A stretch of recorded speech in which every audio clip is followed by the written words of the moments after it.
Welcome back to What Remains, session number 55, titled Cleaning Crew.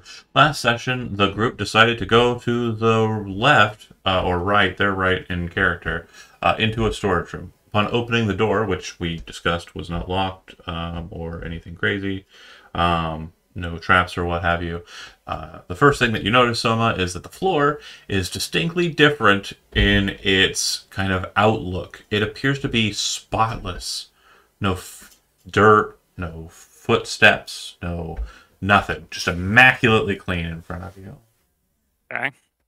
Path looks like it continues on for a little while. Looks like there might be a divot to the, or like a dip to the left. The immaculately clean part makes me very suspicious, so I'll just toss like a ball bearing into the hallway to make sure it's not like sanitizing flames of death that are gonna emerge No, from every. Okay. perfect roll. Like it hits and it kind of the ball bearing just goes down the way. All right, then I guess I will step into the hallway, continuing to sneak along here. Do I All right. hear anything from down the hallway at this point, or No, still is the grave in this place. The only kind of audio, like kind of like ambient sound, is like the distinctly kind of churning nature of the wells from a distance away. But it's kind of just like time to go back and investigate them? No, I'm just back. Yeah, we should probably investigate those wells. I mean, nobody went into them, so I mean, it could be a good idea if you think about it. kidding. All right, continuing along. And then I see there's a corner here if I... Yep, and it'll wrap around to yet another door. But this door So is already open. I'm Sorry. assuming Soma and Estella are taking the lead here. Yeah. Okay, so it doesn't look like anybody else is coming with me, but Hezrod's going to be following them, but from, let me see, what's the distance here? Well, you He'll can say about 30 feet. Okay. I'm nobody to you. So he's going to be, well, I mean, you're coming with me now once I said something. Well, I moved right when you He said. moved. Yeah. Oh, okay. Yeah, that's fine. That's fine. It's okay. There's plenty of rogues to follow behind. It's fine. Don't worry. All right. Adrian, come Yeah. on. These doors are open. They are the pocket doors. They're slid out into the sides. You can see that on the other side of the doors, there is kind of red staining in the corners of the floor. And there appears to be kind of like a thick, kind of like, almost like cleaning solution, kind of like fluid that's kind of like across the ground. It definitely has like a noticeable kind of depth to it, but not like a really like, oh my gosh, insane depth. It's like a millimeter or so off of the stone. Like it's just something you can see. It doesn't have a smell to it. There's no kind of like crazy smell in this space or anything. It just smells clean. Did the Kraken vial have a smell by chance? It did. It smelled Okay. like bile. Yeah, okay. Just making sure that I'm not making a connection, a disgusting Yeah. connection. I believe it said it had the kind of like a fishy kind of smell Okay. of the Kraken Yeah. vial. Gross. Kraken vial, not for household use. Got it. Industrial strength Kraken vial. Yes. All right. I will tentatively take a step into the hallway then and continue on. Okay. It is a bit slippery, and being kind of someone who's light on your feet, you kind of understand what that might mean. If you were to kind of move at a quicker pace, it might result in you kind of slipping and falling if you're not dexterous. So it might be something to point out to the other.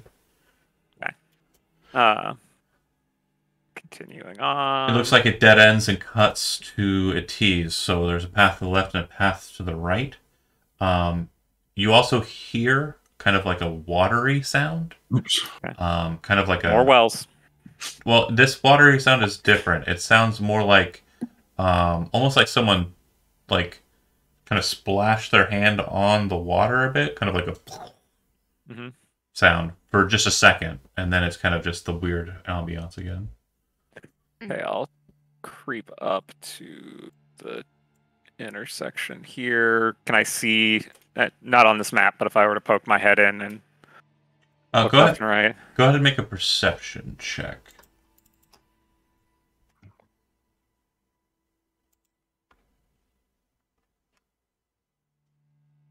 16. Not great. when you look to the left, you remember the force field, right? Yeah. There's a similar kind of distortion in the air there, but it's more watery. It's on the left side. My left or the map's left? The character's left, sorry, the right of the map. Okay.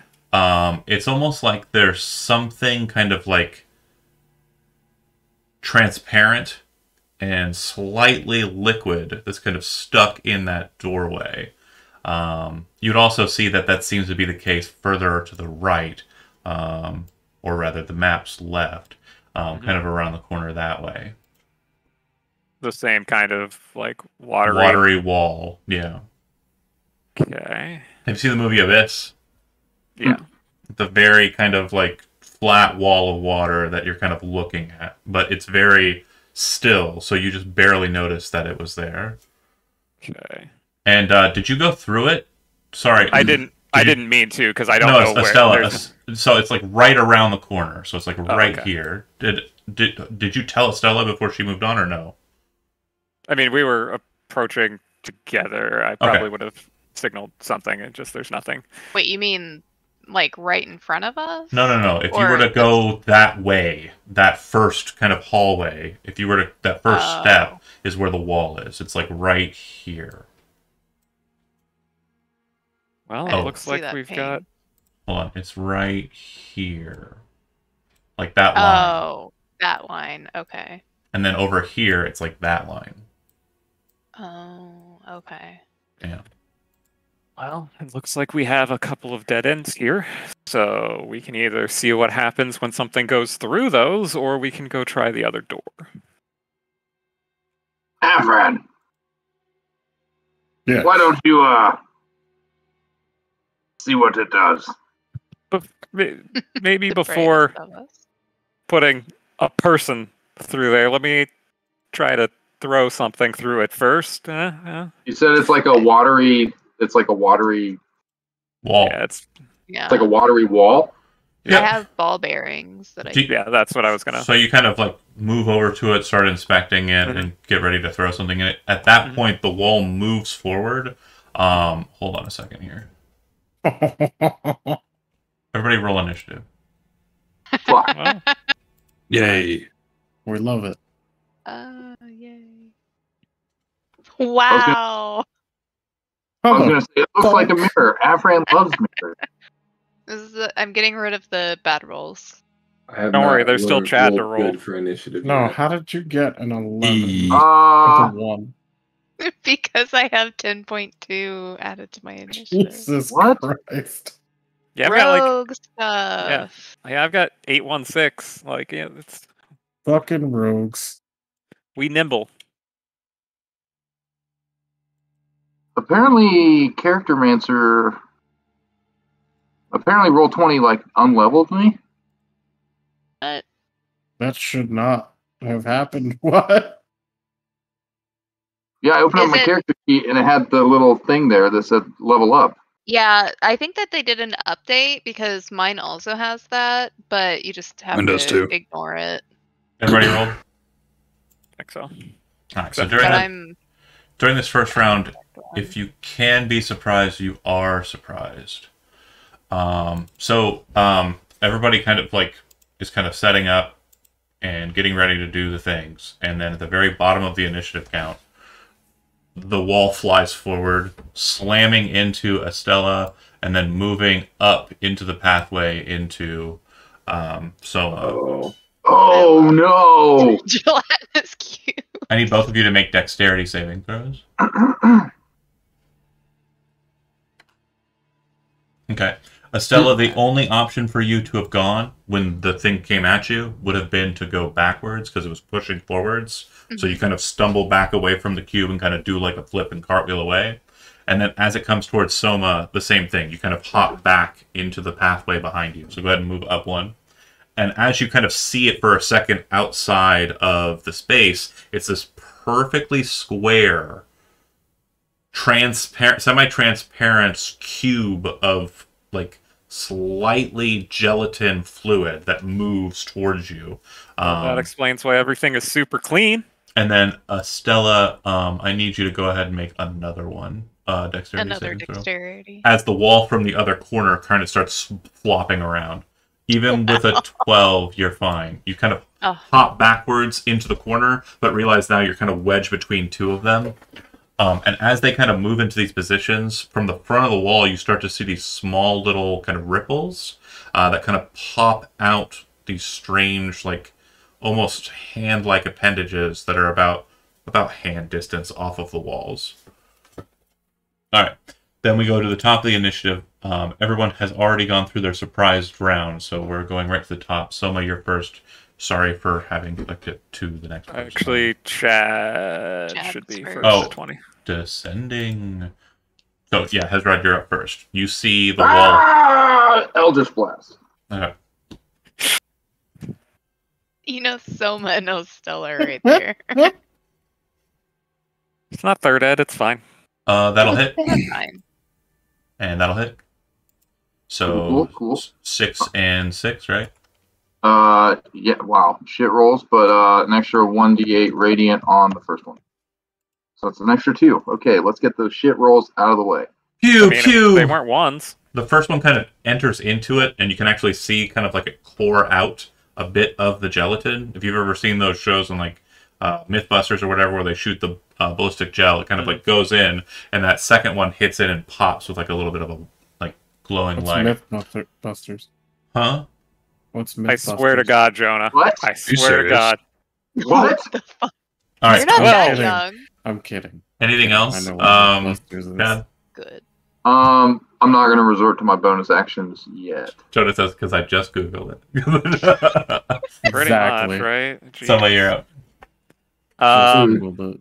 Oh, I Adam will. Savage, I thought he was just a cosplayer. I will attempt to stab it with my rapier. Okay. 26. 26 hits. Sorry, I'm just checking something real quick regarding attacking it. Okay. And Is damage. it immune to sneak attack damage or nothing? That's not a technical definition. 17. Mhm. All right. Solid damage. For my bonus action, I am going to disengage Uh-huh.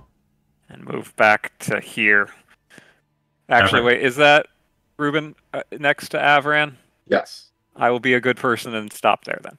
Oh, I can move. It's fine. All right. Okay, now I'm done. Okay, so Avra. All right, Sunblade is out and on. Gonna run up to this guy right here, I guess, or not even a guy. It's a creature. Oh, sorry. So you saw it move, and so you're Yeah. kind of rushing towards it. So there's a bit of a discrepancy here, and I'm going to give you your passive to start. But Okay. it did move and kind of stop, so you're not sure how far ahead of you it is, so you might run right into it. Oh, okay. Actually, no, you cored it. You see it. It's fine. Okay, go ahead and Oh. attack me. Okay. Although- I'll do that. Attack John directly. I mean, I was right in front of it, and I stabbed in that space, so Transparent's weird. I think yeah. mainly it's do you want me to roll perception anyway to keep it fair? it's the way it states it. It's unaware of the cube is surprised. You're aware the cube is there. You're just kind of it's not an invisible thing. It's just that Gotcha. it can hide without hiding. So go ahead and make your Yeah. attack. Okay, I got It's you. no longer hidden. Okay, I'd say with like the distortions it's made and the bubbles that's been hit into it, it's fine. Good. I got you. I'm gonna two-hand my sword and then just recklessly attack. Sounds good. Oh, thank God. 26. Mm-hmm. 14. Also hits. All right, cool. You want to know what's funny about that first attack roll? What? Fumble's auto miss, but if it wasn't a fumble, it would have hit. Got you. Give me the damage. they're not very dexterous. You're literally trying to like hit something that is the whole hallway. We're gonna see if somebody can indeed fail to hit the broadside of a barn. All right. 14 and 11 radiant damage. Yep, it's still standing, but when you cut through it, you actually feel like a membrane kind of burst, and you can actually see kind of this goo kind of leaking out of the tear across the front. Okay. Okay. Cool. Just Estella. all right. So now that it's kind of moving and rippling, looking through it, you can see Avran on the other side of it, but it's kind of like a weird kind of like funhouse mirror kind of distortion with the cut that it happened. It's like his lower body is like really short and like really kind of like thin, but his top portion is like clown like huge, and his head is like It's just strangely large. It's just Alright. normal. Yeah. That's not what he normally looks like. I said no one else gets to bully Jonah. We're I not can't bullying help it, I Jonah, have a we're bullying disease, John. Avran. Oh, that's fine. You can bully Avran. Sorry. I have no self-control. Sorry, Jonah. We're gonna stab it with a rapier. Okay. And what's your passive perception, by the way? My passive is 20. Okay, so then you would also see that just down the passageway that you kind of started looking down, there's another one. Another one. Oh. So just so you understand how boxed in you are. Yeah. Well, if I clear this one, Yeah. 22 hits. Damage? do I get sneak attack on that? Yeah, there's an adjacent ally. Just wanted to make sure. 27, huh? Yep. 27. Print screen. Okay, cool. Print screen. All right. It does not kill it. It does seem to kind of put a massive hole and tear as you kind of twist the blade and tear to the side, but it's still kind of like gyrating, kind of like fluttering in the center there. I'm gonna guess that he took a print screen because you chatted it. No need. Chad's already chatted, so... A tale as old as time. A tale as old. Alright. Well. Oh, 37! I did the math wrong. No. That's just classic me being bad at math. That's 37 damage, right? No, 27. No. I'm right. No, that's Now you're 27. really, really bad at math. So bad at math. So confused, what? I hope Zach's not watching. I don't need that judgment. I can't tell because my Twitch blew up. It seems like every night I don't run. think Zach's watching now. Yeah, Okay. no. Well, anyways, We'll it tell him later so we can judge you. Don't worry. doesn't kill it, and you still have a bonus action.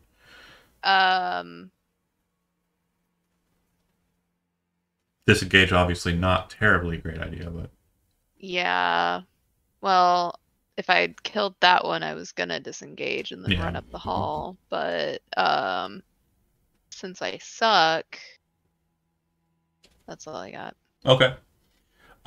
So the cube in front of Avran is going to move its speed. Avran, I need you to make a dex saving throw. Hold on. Go ahead and make a dexterity saving throw. I got a 17. Yeah, so you're pushed back that way. As it kind of like starts rushing forward, you're kind of like, and kind of back off. Shit, okay.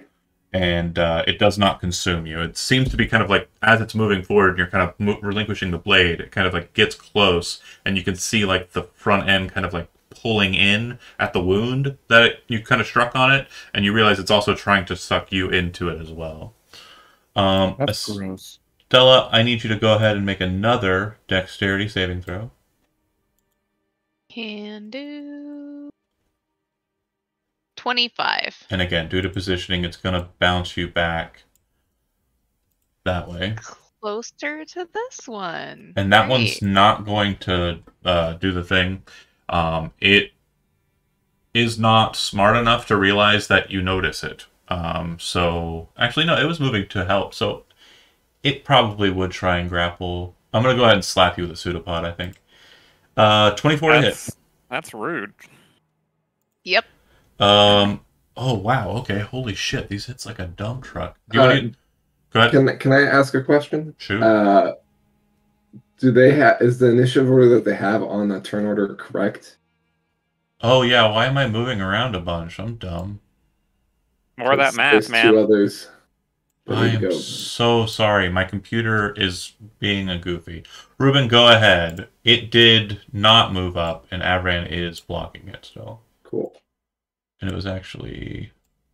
No, it was like that. Yeah, cool. Got it. Yeah. Sorry, go ahead. All right. Move I'm going back to here. do a firebolt against it. Cool. 30 critical. Nice. It said it had 1 hit point. Yeah. Wait, why did it? Oh, I gotta roll the thing. That's right. 17. Which one are you shooting at? This one here? Oh, okay. Sorry, I can only do 1 firebolt, I believe. Oh, okay. Yeah, I was rolling damage. You said it had 1. I was seeing how much it. Yeah. That's fine. Okay, so Ruben, anything else? I'm gonna back up. All right. Kel, you are up. Oh, good. Okay.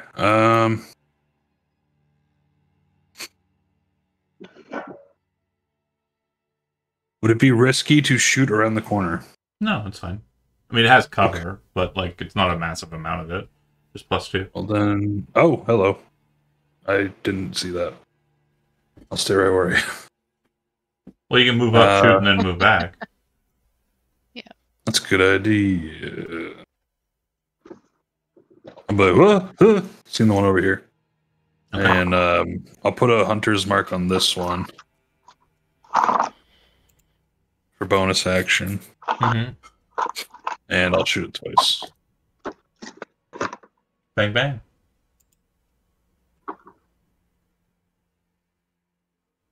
Are those both hit?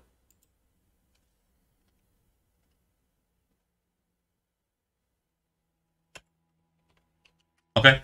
Bang, bang. You put 2 holes through it. You watch, like, they kind of trail through it, and then they core out the other side. You watch as, like, the center kind of drops in on the wounds. Still, you can still see the ripples through its gelatinous form, and it kind of drops away from the ceiling a bit because of the mass that fell inward. It kind of now has, like a domed, like, little top. And then anything else, Kel? Yeah, I'll just back right up. All right. I'll say, and I'll tell Avran that there's one over here, and then I'll have Kiora go up the wall. Okay. Now the thing that I said that I was trying to do before, she already made her successful saving throw, and it was bouncing her in the same direction. Actually, it wouldn't because the other one's not present, so she can actually go upwards. But the thing is here, because it's snapping around there, it gets to there. So you wouldn't be able to stop in Avran or Kel's space, which means you do I would have to say go. it would. Yeah, I think it's most logical to go here. And then I'm smacking you with a pseudopod and realizing how hard these things hit, like a damn dump truck. It's alright. I have. Do you want to use your reaction to uncanny dodge it? Yeah. Okay, so half of 29 is 14. Holy shit. How much? 29. Oh, wow. God damn. Yeah, That is a dump truck right there. indeed. What is happening? Who's punching their microphone? Sorry, I'm eating chocolates. That's right, you are up. Chocolate. I remember He's chocolate. violently I have- eating chocolates. I have to beat the shit out of this mic when I eat chocolates. I remember when they first made chocolate. Chocolate. That before or after Mythbusters got canceled? What's Mythbusters? I've never even heard of it. Not sure. What is that I show? looked it up recently. It's pretty cool. Is it even a show? What Oh, is that web series? They Now it's back. last episode was them checking the depth of a well. Chad, you're up. He's busy eating chocolate. I didn't know my turn was up, and I just said, you know what, I'm going to shove all this chocolate in my face after sucker punching my mic.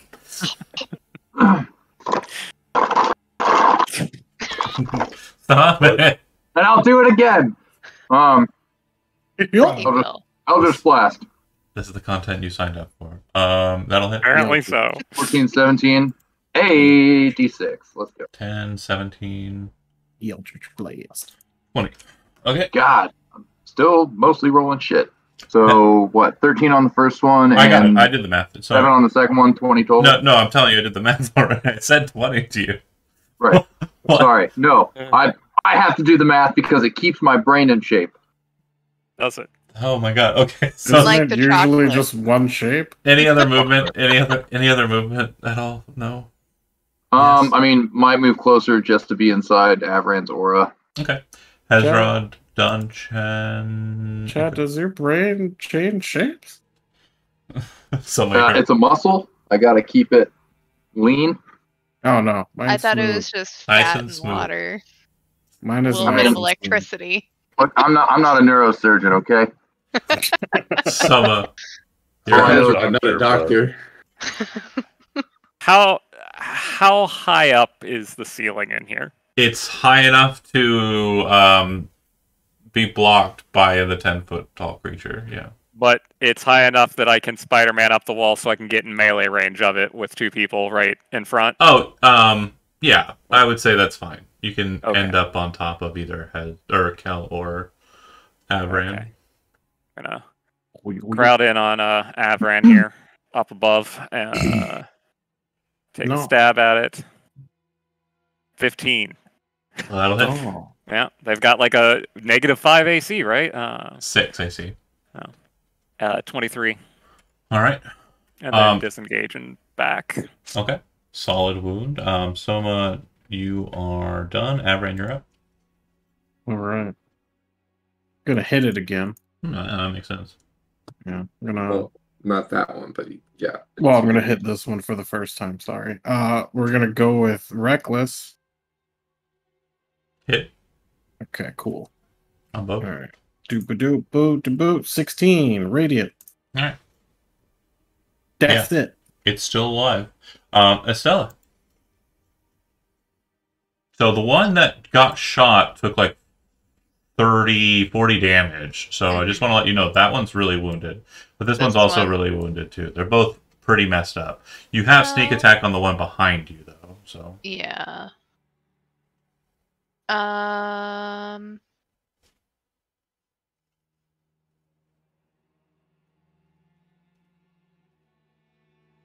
Sneak attack's so good. I'm just gonna hack at this one okay. with my rapier. That'll hit. 24. You can No steady aim sneak if you're not planning on moving. Oh, yeah. Get that sneak. Oh, we love sneak attack. Mm-hmm. That's a lot. 41. 41. 30. Oh, yeah. 41. Yeah, that'll kill it. Yes. It That's just almost kind of critical. That's almost full damage there. it pops. It just kind of starts splashing all over the ground. Hmm. All right, and that's it. You. I'm gonna. No, you're Can not. I? You study. Oh wait. Oh yeah. That's right. Never mind. Ruben. Pew pew. But this time with the psychic flavoring because Okay. I can do illusory ambush because my Cyric stone. So basically fireball, but with psychic. Okay. It's just flavor. Yeah, absolutely. Hit. Roll damage. Oof. Kelly, you're up. And you are in melee range, so Get him.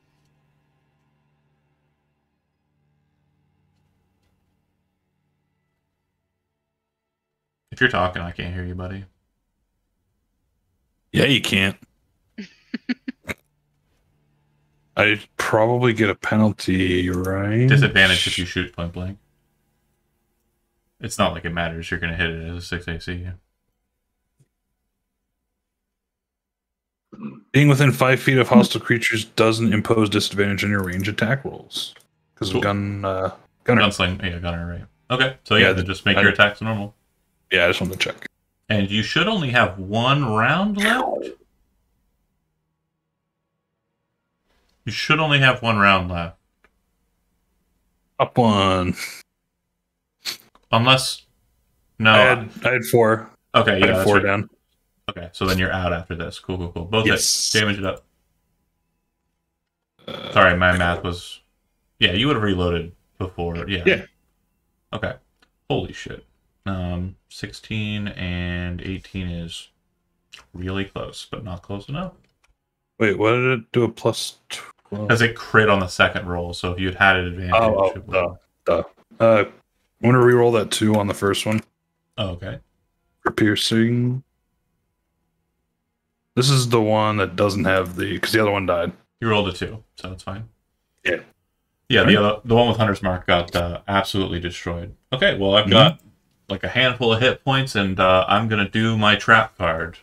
It is going to charge forward, and in doing so, as it starts to move forward, I don't need anybody to roll dexterity saving throws, because here's the rub. As it pushed forward into that next 10 feet, and you're dodging backwards, you see one of the bricks on the side wall get pulled out by it and spun around. As that happens, the door behind you shuts. It splashes into the back wall, and all of you, Spider, Kel, Spider, Kel, Avran, Hezron, and Soma are inside of the gelatinous cube. Neat. Wow. Let me double check here something, actually. I can hold 4 You're medium gonna make a creatures. save? That sucks. We're going to get digested. I can hold 4 medium creatures. So, Soma, you were at the back right before the door was there, right? Correct. Make your dex saving throw. I'm going to increase the DC.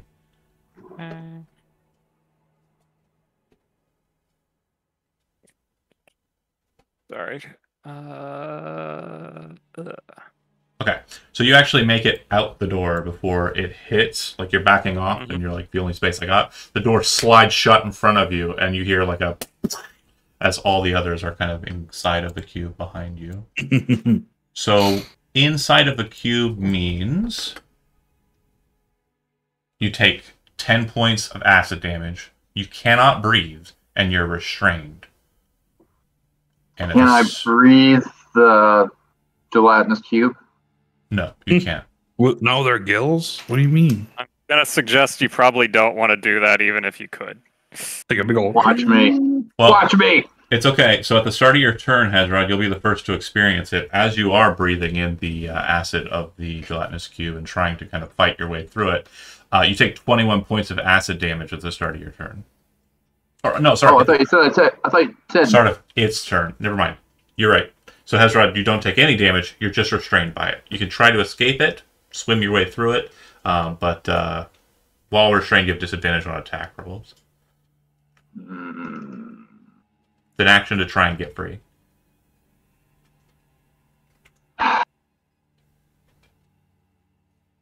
You fuck.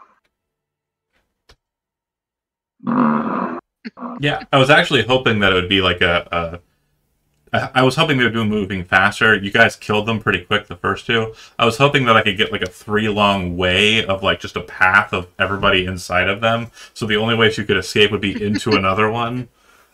And then while that's happening, they're beating the crap out of you, like through their friend.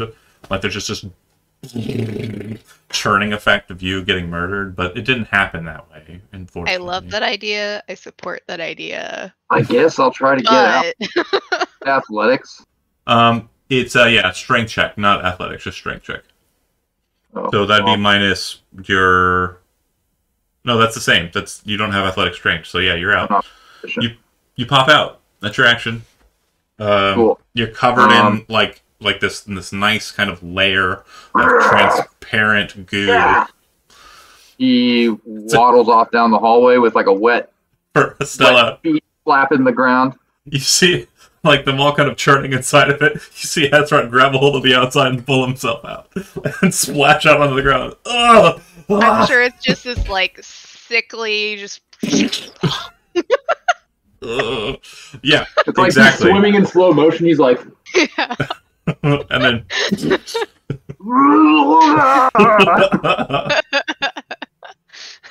just turns around. yeah, it's exactly. like a silent screaming into a segue of curses. Exactly, Josh. Jim Carrey. Correct. So you are on the other side of the door. The door is sealed. Is there? I'll check to see if I can find a mechanism to open it back up. As your action, make an investigation check. Yeah, so just one step above you, there is a brick. It looks like it's kind of finely set inside of there. It's not something that you can easily kind of grab a hold of. It required a bit of suction from the cube to pull it and spin it. So on your next turn, you can use your action to finagle the machine. All right. Hevran, you are inside of it. You're restrained. You can still attack while you're inside of it, or you can use your action to pop out of it. Got you. Okay. I'm gonna reckless attack. Okay. You have advantage and disadvantage. Those will both hit. All right, we're gonna dump 2 divine smites in this thing. Yep. Just to get this shit off of me. Get him. Ooh, bad. We took 10 damage initially, right? Correct. No, not until its turn. Oh, no, no. you took Okay, 10 acid damage 10. when it consumes, and then at the start of each of its Oh, turns. okay. So yeah, Hezron Yeah. did take 10. At the start of its turns, I thought it was your turns, but at the start of its turns, it does Yeah. 66 to you. But yeah, you kind of have the glowing weapon, and you can see that there's kind of like an air around it that seems to be kind of like a pocket that's settled inside of it. You kind of drop the blade down, spin upwards, and kind of drop it forwards. And as you do so, like it kind of cuts the thing into pieces and splashes outwards. The spider kind of tumbles and hits the ground. Kel, who is probably ground level already, kind of drops to a knee as the gelatinous cube is just kind of rent asunder from the interior by the radiance. It splashes all over the wall. Okay. Yay. Remarkable. Did I kill it though? And then shortly thereafter, the door opens as Soma figures out the mechanism. Nice. Murdered it. Murder right. All right. I don't think it's 16 reading. The Oh, it's 2d8. Okay, cool. the liquid does have kind of like a certain acidity that's on you, Hezrod, so it definitely feels really dry and kind of gross. Prestidigitation. It's gone. You watch as like it's like if you've ever lit a sock on fire. It's just fire, head to toe. We like that. But yeah, looking at the situation, there's the path to the right, path to the left. Were we able to open the door, Yeah. Soma? Yep. Oh, it's okay. okay, excellent. Sounds like you had a rough time in there. It's just very dry in here. Yeah. You tried some chocolate? Chocolate! I'll press the digitation, Kel and his spider. Appreciate it. Thank you. I reload. Okay. Slowly moving down the hall. And you'd see that there's 2 perfectly gelatinous cube-sized chambers that are on the end there. Looks like there's a bit of red kind of staining on the floor. The presumption is that something was kind of left there, and some remnant was kind of left behind Right. from the gelatinous cube's consumption. Delicious. Sweet, sweet. And nutritious. Not so sure about that one. Other direction, you would see that it comes to a end. There is a door on the left side, the right of the map, and then to the right, there are 2 large stone structures that run floor to ceiling. It looks like they are sarcophagi, I guess would be the best way to kind of describe them. They look like very large cupboards that have a single door. They're like big refrigerators. They don't have anything on the front that would signify them being sarcophagi. Right. I mean, do they have handles on one side like refrigerator doors? No, they look like they have locks on both sides. Like the door has been kind of set in place, and then the locks have been kind of clamped on. Mm.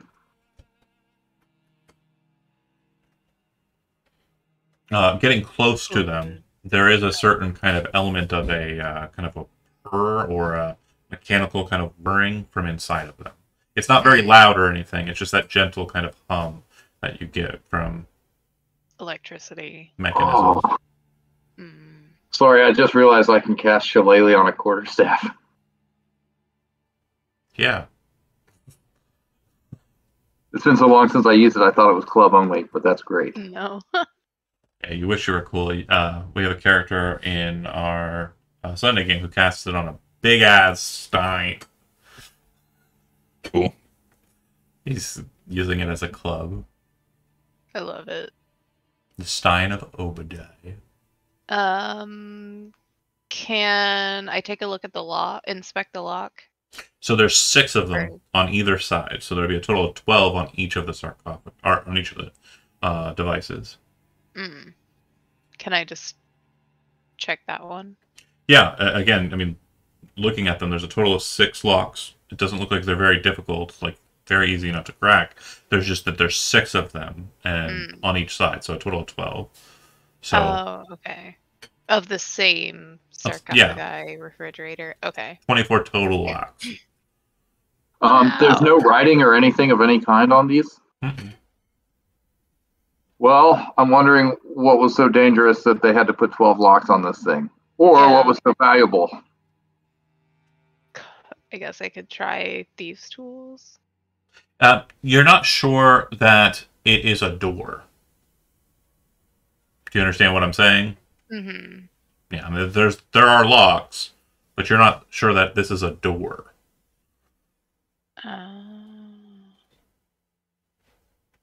Do you want me What to do you have smash here? it? He like readies his club, like he's getting ready to just smack the hell out of something. Okay, I so suppose you could, but it's mechanical.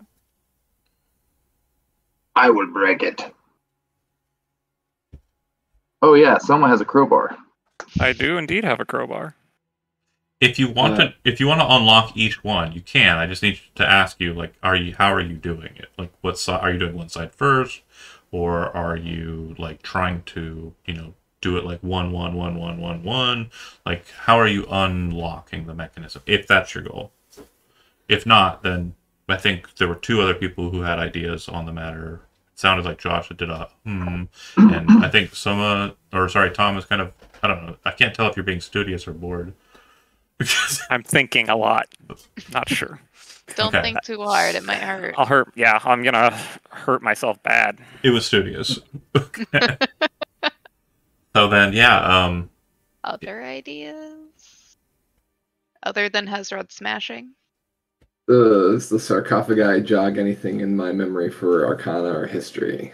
not really. It's definitely something that's, I mean, it has some kind of familiarities with artifice that you're familiar with, but nothing like immediate comes to mind as to what function this would. It's not conglomerate make, but it does have kind of like the characteristics of the whirring sounds like, mana battery, the, handling of the machine seems like it contained things like elementals or other things therein, outsider creatures, what have you. It definitely looks like it was, whatever it is, it's a binding mechanism. And it's been very well. Somebody took a great effort to make sure that the panel that was the access was well sealed. Hmm.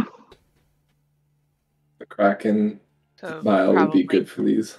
Yeah, I, Chad, think opening this would be a bad idea, but Hezrod, Loves opening stuff. it would not occur to him to, caution is not his style. Before we go tampering with these sarcophagi or whatever they are, have we checked out behind that The door. Not yet. door? No. Suppose we I'd rather should. not alert something that might be right on the other side if we go blasting away. That's fair. Fair enough. Can I check out that door then? Yeah, it doesn't appear to have a lock, but it does have a kind of door handle. The door is shut, and quick inspection, it doesn't look like there are any traps. when you go to open the door, it doesn't open. It doesn't seem to open at all. There's something. This Hezrod, you can blast open. You said the door doesn't have any locks or anything? Yeah, it just seems like when it's a door that opens inward, so you push the door in. When you try to, it doesn't move. Like it kind of moves maybe a millimeter, and then just stops. Like you're trying to push open something. There's something behind it that's holding it closed. Avran, come here. I'm coming. Together we will break this door down. Okay. I will move over here. He kind of lines up with Avran and like readies his shoulder, and we're gonna just shoulder charge that door. Okay. So then pick a person who is the leader, and they can make a strength athletics check to try. That's gonna be Avran. And you have advantage when you do so. If you're trained in athletics, Chad. Oh no, Avran. That's kind of why I set this whole thing up, because Avran is So proficient. You don't have advantage, is what we're saying here, Jonah. Just regular athletics roll. I'm proficient in athletics. You're I believe proficient. you. But no one else. but he Chad's isn't. not. Okay. Wait, so here's the thing. Chad can roll with advantage, Oh wait, Oh, I'm or you proficient can roll. in athletics. or Oh, okay. Well, Stella yeah, we can might roll. as well. Yeah, let's just have Hezrod roll with advantage. yeah, 'cause some skill checks require you to have the actual proficiency to be able to I assist. got you. And it's I do So have yeah, it- we're lining up like just a couple big burly ass doormen, I guess. yeah. Mm-hmm. So Avran, you are slamming the door. Or sorry, and Hezrod's taking the lead in the assist. Okay, got it. So you both slam into the door with Hezrod kind of leading the way and realizing this isn't working. Right. But what it does tell Estella and Soma immediately upon hitting is that the door on the opposite side is barred. Right. Ah, Because the weight of it, like when they slam into it, the top half kind of moves a little bit different than it would if it weren't barred. Right. is it a wooden door? Nope. It's kind of no, yeah, it is wooden. It's reinforced with metal. Okay. I wonder if these would unlock whatever is blocking it. If what would unlock? The sarcophagi. No.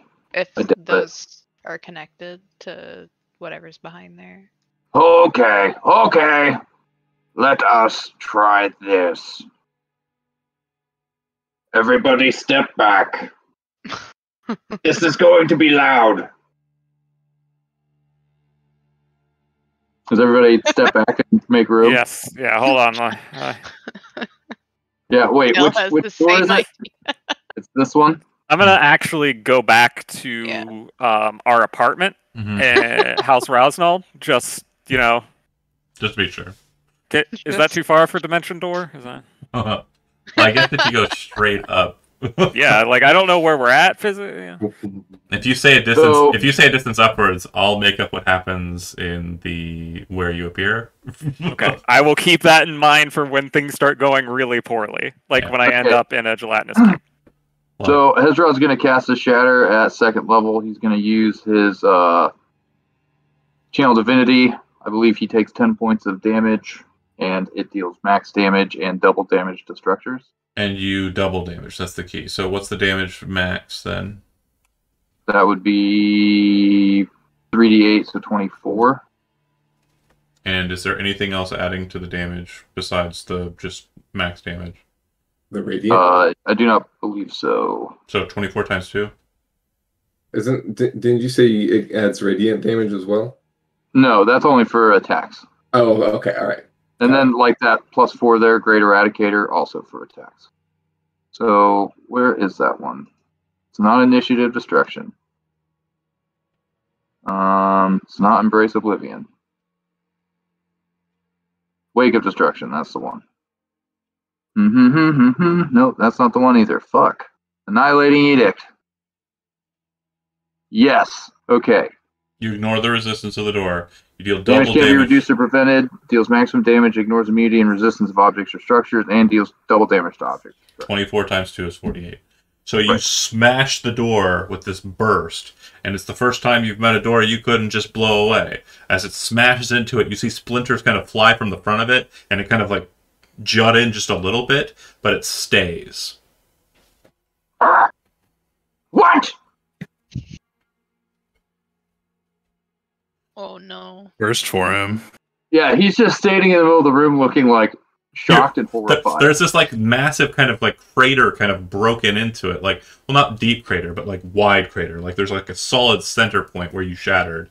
And like the metal bits are kind of like a little bit kind of, you know, disrupted. The wood is mostly fine.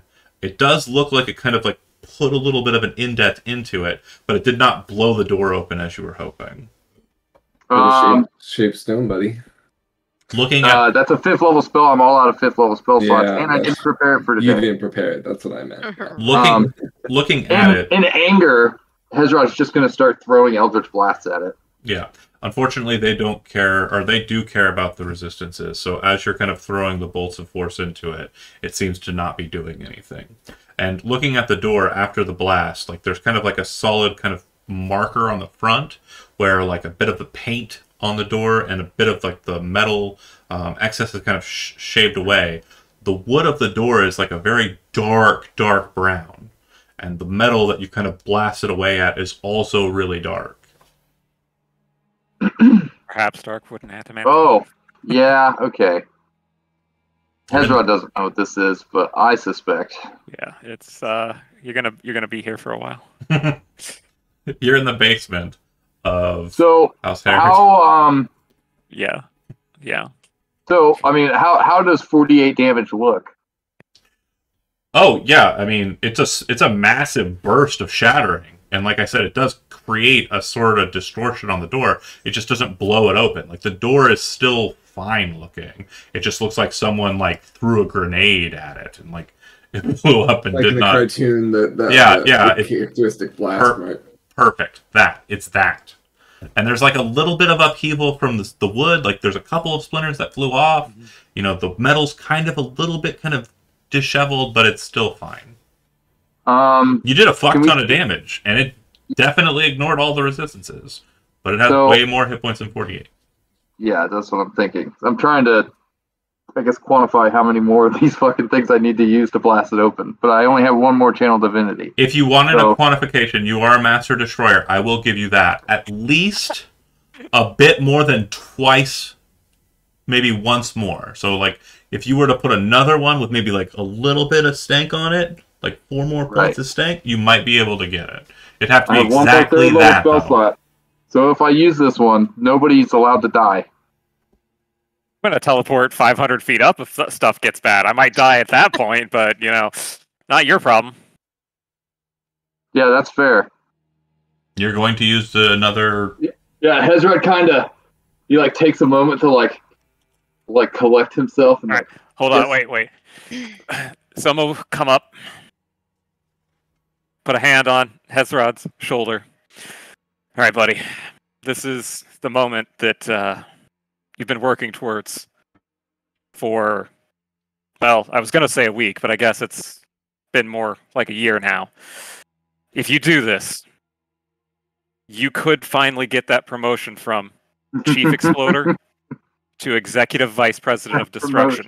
Grandmaster Exploder. So Executive Vice President of Destruction. So yeah, I'm not trying to put pressure on you because I know this is your specialty and you've got it, but I want you to think about that and what this could mean for you in the future. You remember how impressed people were when you told them you were the Chief Exploder when we were in that building? Imagine the awe. Imagine the awe. The wizard in the background is kind of like Yes, peeking we're in.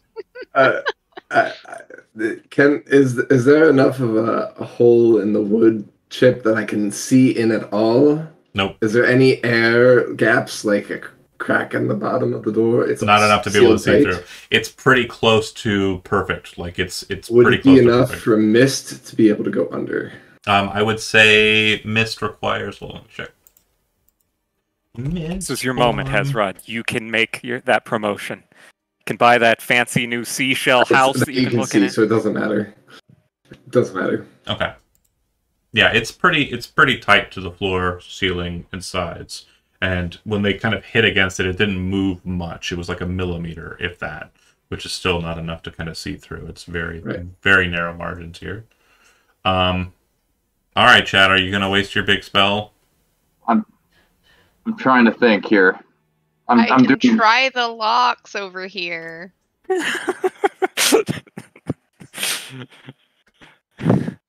So It's I an want option. I want to stress There's something been to locks this whole time. I want to stress something to Josh one more time before that decision is made. I just want to make sure I stress that. It seems like it's some sort of binding device, and they took extra care to lock it. That's all I'm saying. Yeah, I'm doing math. I'm looking at spells and how much damage they do, and then I'm doing the math in my head. I just want to make sure I stress that. On the You share- sarcophagi? Yeah. I said that to Josh, and he just kind of like let it slide. So I just want to make sure it's on the table. It's on the table. Whatever those sarcophagi things are, according to the mage, is supposed to be in there. And Yes, that's Okay. that. So Yeah, it's not potentially some sort of locking mechanism for that. if no, it no. if it is, it wouldn't be like directly for that. You know what I mean? If it is, that means that whatever's in there is not something we want to let out. You can break the door better than Hezron can. It's actually the chief executive officer of. Executive Vice President of Destruction. No. You gotta make it. You gotta make it. Well, see, there's two. You have the vice president, and then you have the president. Don't touch them. That door, fine. It throws Holy back a shit, ball. this guy is a Master Chief Exploder. Are you going for it? Yes, Hezron is going to cast Lightning Bolt. He's going to cast Lightning Bolt, and he's going to use his Channel Divinity. Okay, so I just want to make sure I understand too. So it's going to ignore resistances. It's going to be a 5 foot wide shot straight at the front of it. Okay, and all the other ignoring. And then Does double damage to objects and structures. Maximum damage for a lightning bolt is higher than 25. So yeah, you kind of like putting the whole power into it, kind of destruction in hand, and you slam that bad boy straight forward towards the door, and it puts a perfect 5 foot wide hole through the door. And you watch the lightning kind of smashes into the back wall and puts a crater into the back wall as well. Executive Vice President. It is just barely big enough for you to kind of like crawl in, or you can like reach into the hole and like open the door.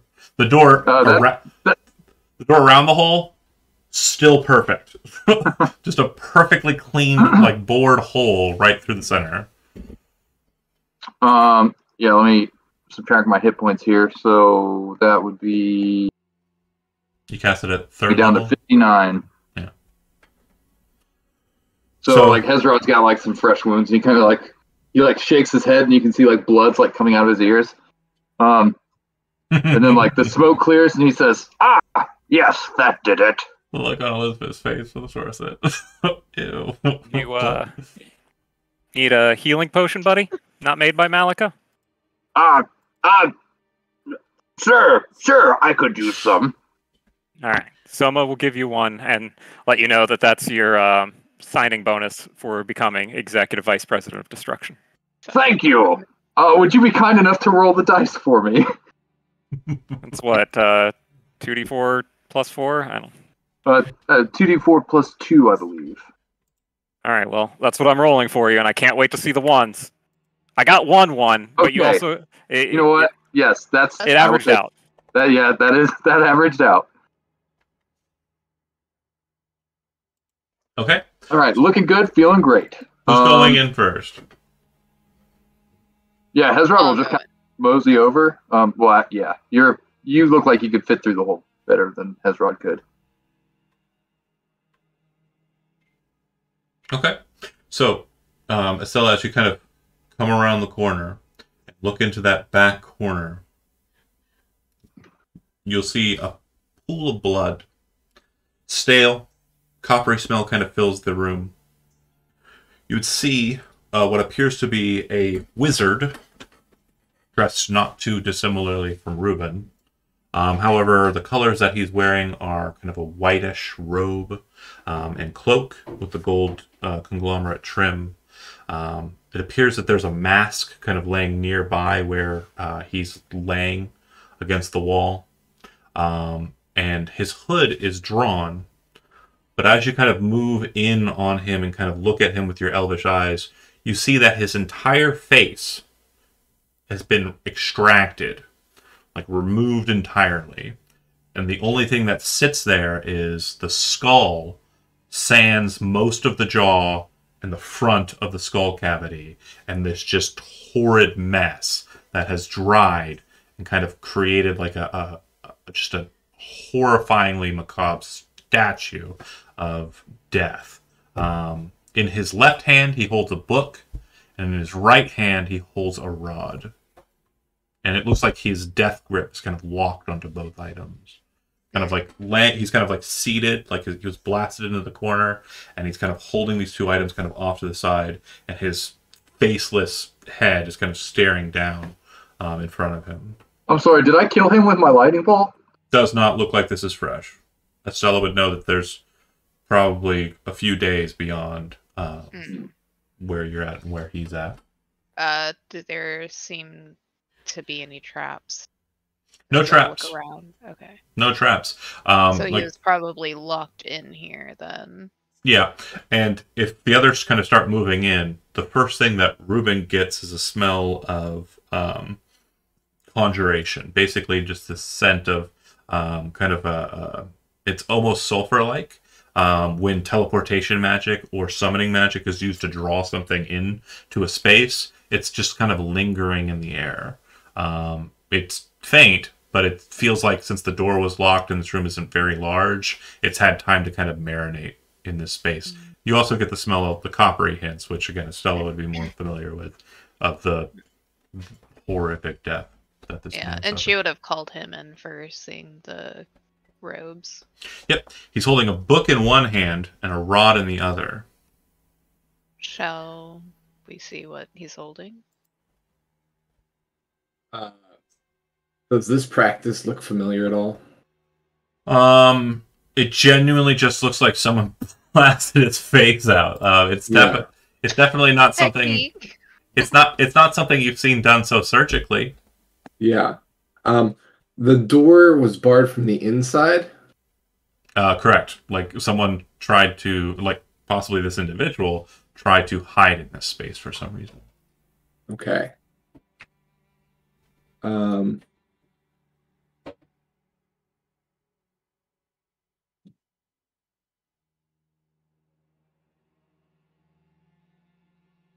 Based on the robing and whatnot, and knowing that I know who was in the city at the time that I was in it. Based on his wise. attire, he must be the rogue Mashir, like the rogue mage that was kind of gallivanting about. Right, the one that I was hunting. Or he's just wearing his clothes. You can make an investigation check to see if you can kind of tell anything about the corpse they're in. And also, you're probably going to be removing the robe, taking the rod, taking the book, and taking the mask. Yeah, 23. Yeah. So you would be able to tell based on his skin color, even though there's a certain pallor to it. And only so much of it left. Also, like significant characteristics regarding his skin. And other factors regarding like his hair color on his arms and on his head. This man was a Janaran male in his 60s who has the same hair color as the rogue Mashir you were seeking. Base being gone, it'd be hard to identify him. You'd also know that even though you have a cleric, it would also bar you from being able to speak with him because he has no orifice to speak with.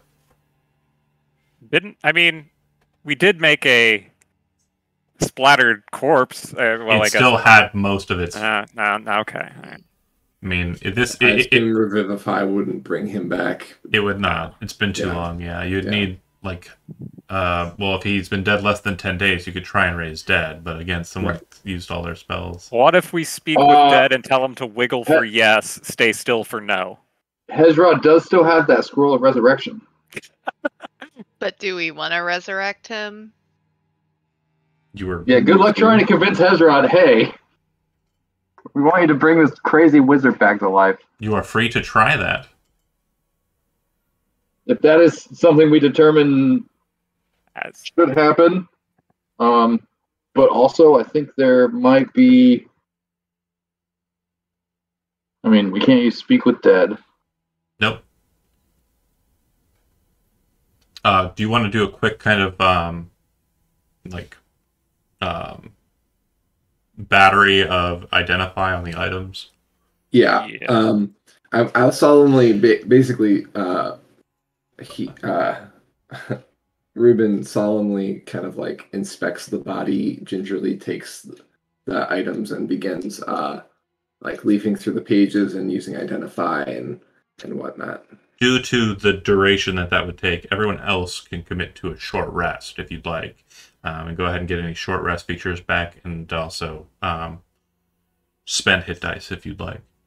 That said, the items in question are immediately kind of something you were expecting. The book is a powerful book of magic known as an arcane grimoire. This one is specifically a +3 arcane grimoire. Ooh.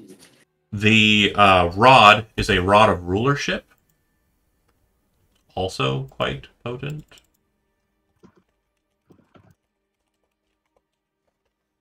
Sick. Or rod of leadership? Maybe let me make sure I got the right. I feel like Rod of Rulership is a magic item, but Rod of Rulership is an item. No, it's because I spelled rod R-O-D-E like a dum-dum. Rod of Rulership, yeah.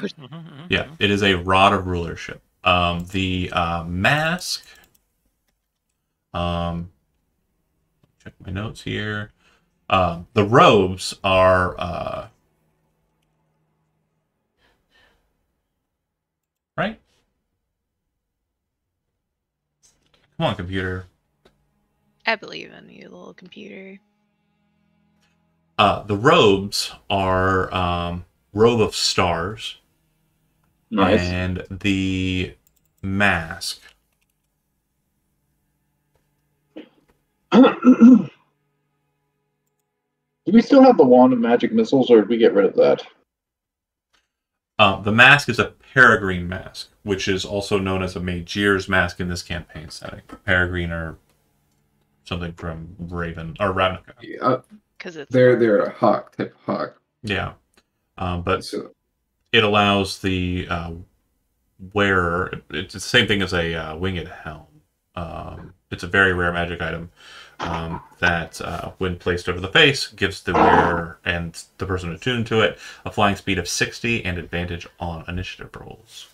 Oh. The robe has a lot of shit to it, but also requires attunement. The arcane grimoire also requires attunement, but by a wizard. And then the rod, I believe, also requires attunement. The rod would probably be best in the hands of somebody with high charisma, like an Avran. Doesn't matter. Rod doesn't require your stats to matter at all. Oh, okay. So I was just... Yeah, it charms people. DC 15. Mm-hmm. It harmed by you or your companions or commanded to do something contrary to its nature, a target ceases to be charmed that way. Correct. So based on the actions that I knew of this Magier, they were probably using the Rod of Rulership to get things done. Yeah. Using the mask to get around, using the robe for conflict, and the arcane grimoire is just nice to have for a wizard. Yeah, it's one better than the grimoire that I have. Is the short rest long enough for me to attune to that? Well, if you spend another hour after that, anybody can attune. Okay. You can only attune to one item during the short rest, though. Okay. Arcane grimoires can be used as spell books, right? Correct. That's what yeah. Okay, I was going to say you should check it for any fancy new spells. Are there any? So the loadout, for lack of a better term, would be the same that Archmage would have in their spell itinerary. So I'll grab that list real quick and post it in the Discord. Hold on. Perfect. Just having some times with the loading. But yeah, if you'd like, And I'm not sure if this still applies, but previously, in past games, John has allowed you to rip out pages. You can use them as scrolls. Right. But what that does is it will consume the spell, and then you no longer have it available to copy into your spell book. Yeah, if you wanted to, that's just a book filled with one-shots. I wouldn't do that with us. Fair. But I was just putting that option out there. Good to know. Yeah. In a last-ditch effort. Yeah. If we gotta. If it has the asterisk marker, it's just notation for the DM that they would have cast it prior to combat.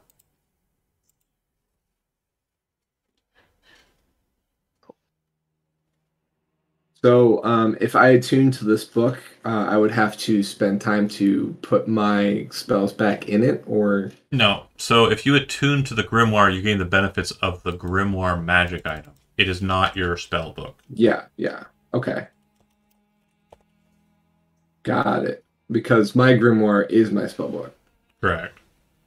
So, okay. So if I attune to the +3, I could use it as my item, and then my spellbook would just be the spellbook. I wouldn't get the benefits of the magic part of it. Correct. Okay, cool. You'll basically be casting from this book. Like, you'll have it out. Right. But your book, where the spells you memorized and the such are at your belt. Which is confirming the exact image I gave you of the character of holding 2 books when casting. Yeah. Perfection. Is the mask up for grabs? Sounded like there was a lot of interest in the mask. Yeah, I'm not interested in the mask. I'm full up with this. I just want the grimoire for 2 reasons. One being conglomerate reasons, and the other being magic reasons. So I'm kind of interested in the mask for air support. Yeah, same. Air artillery. Shit in the air. Well, if you think about it, they can't hit the ranger with the gun if he's 30 feet in the air. That's true. 60 feet. 60 feet in the air. 60 feet. The ultimate sniper. Honestly, yeah. I think Kel should get that just to fucking fly around and shoot things. Be hilarious. It provides a great amount of mobility, either keeping away or engaging quickly. So yeah, it's also very good because of the initiative bonus as well. Yeah. Grants you advantage on that. That would have been nice against the metal thing from last session. So to confirm, the Arcane Grimoire +3 is being attuned to Ruben during this slightly longer than normal short rest. Is that right? correct. And then is anybody attuning to the Robe of Stars? I mean, I'll take it if nobody else wants it. I think anyone else can use it, can they? Anybody can use the Robe of Stars.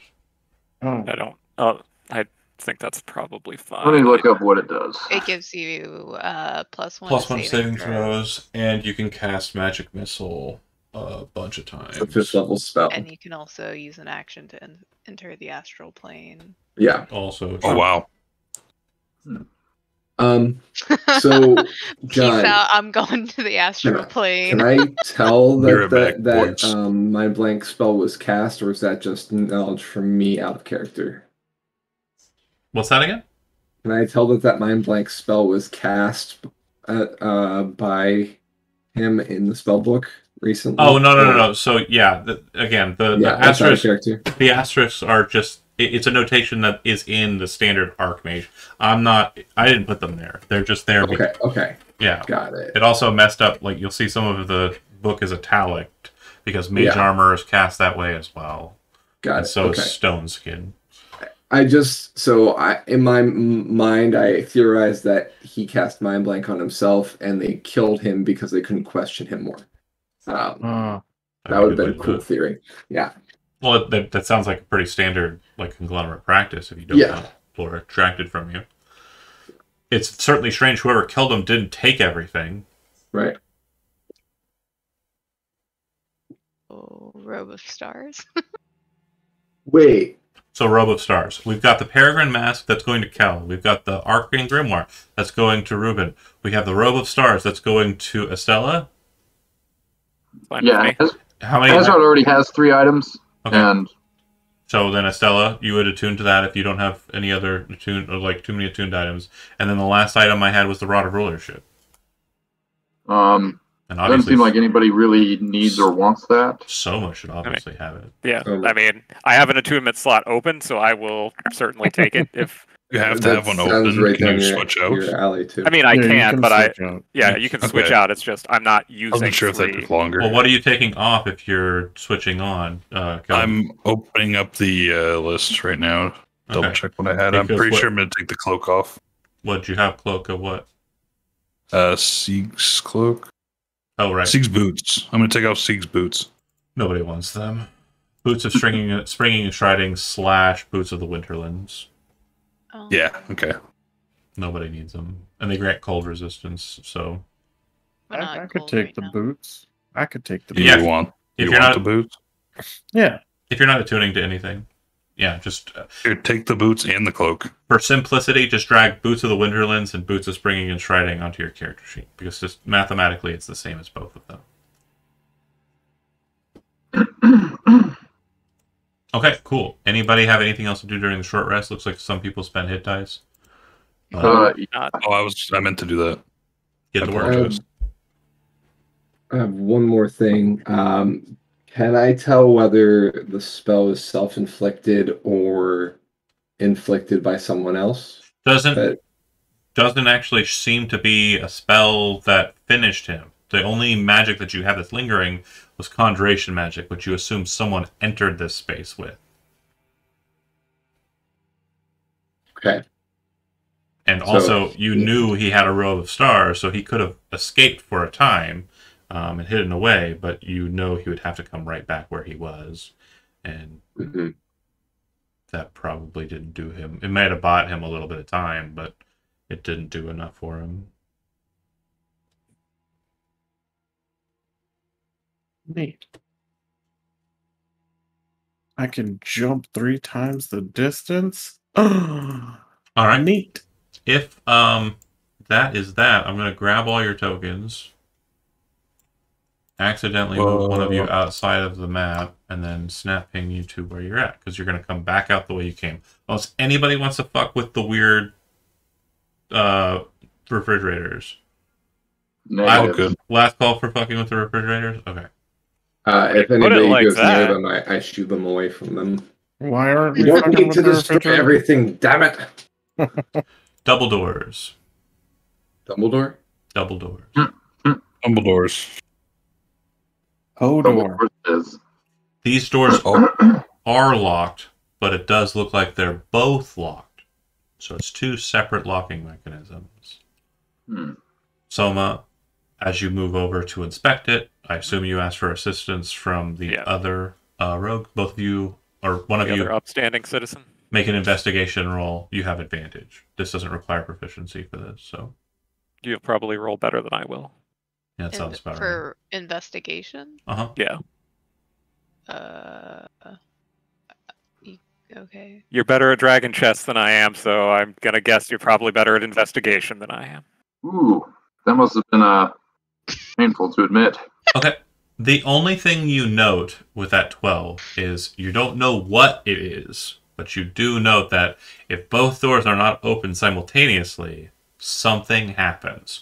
You do not know what the thing is, so you need to try and open both doors at the same time, which will require each of you to make a Thieves' Tools check simultaneously. And and Ruben then we have runs 2 away. rogues. Yeah, that's a good Okay. thing. We have 2 rogues. Well, you ready to fail these rolls, huh? No, we got this. I was messing around. All right, here we And- go. With dexterity, right? Yeah, Dexterity, Thieves' Tools. Yeah. I would get out of this large room just in case. Oh God, why you gotta put this on me like that, Elizabeth? Okay, so you both kind of look at each other, kind of like understanding the situation, talking it out.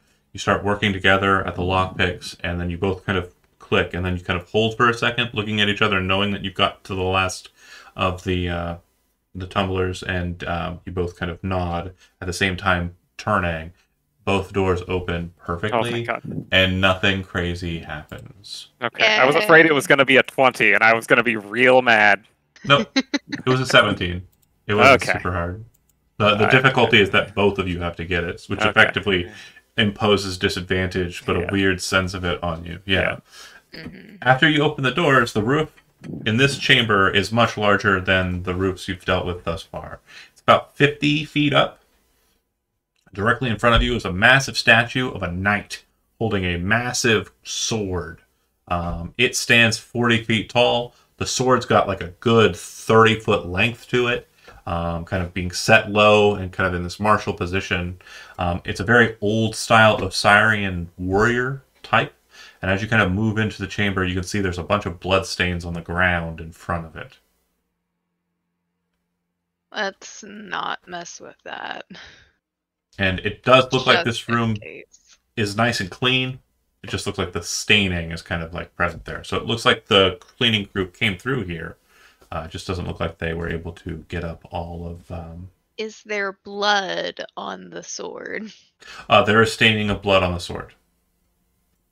Let's Okay. stay away from that. Yeah. Yeah, that seems Just a theory. that seems wise. Certainly.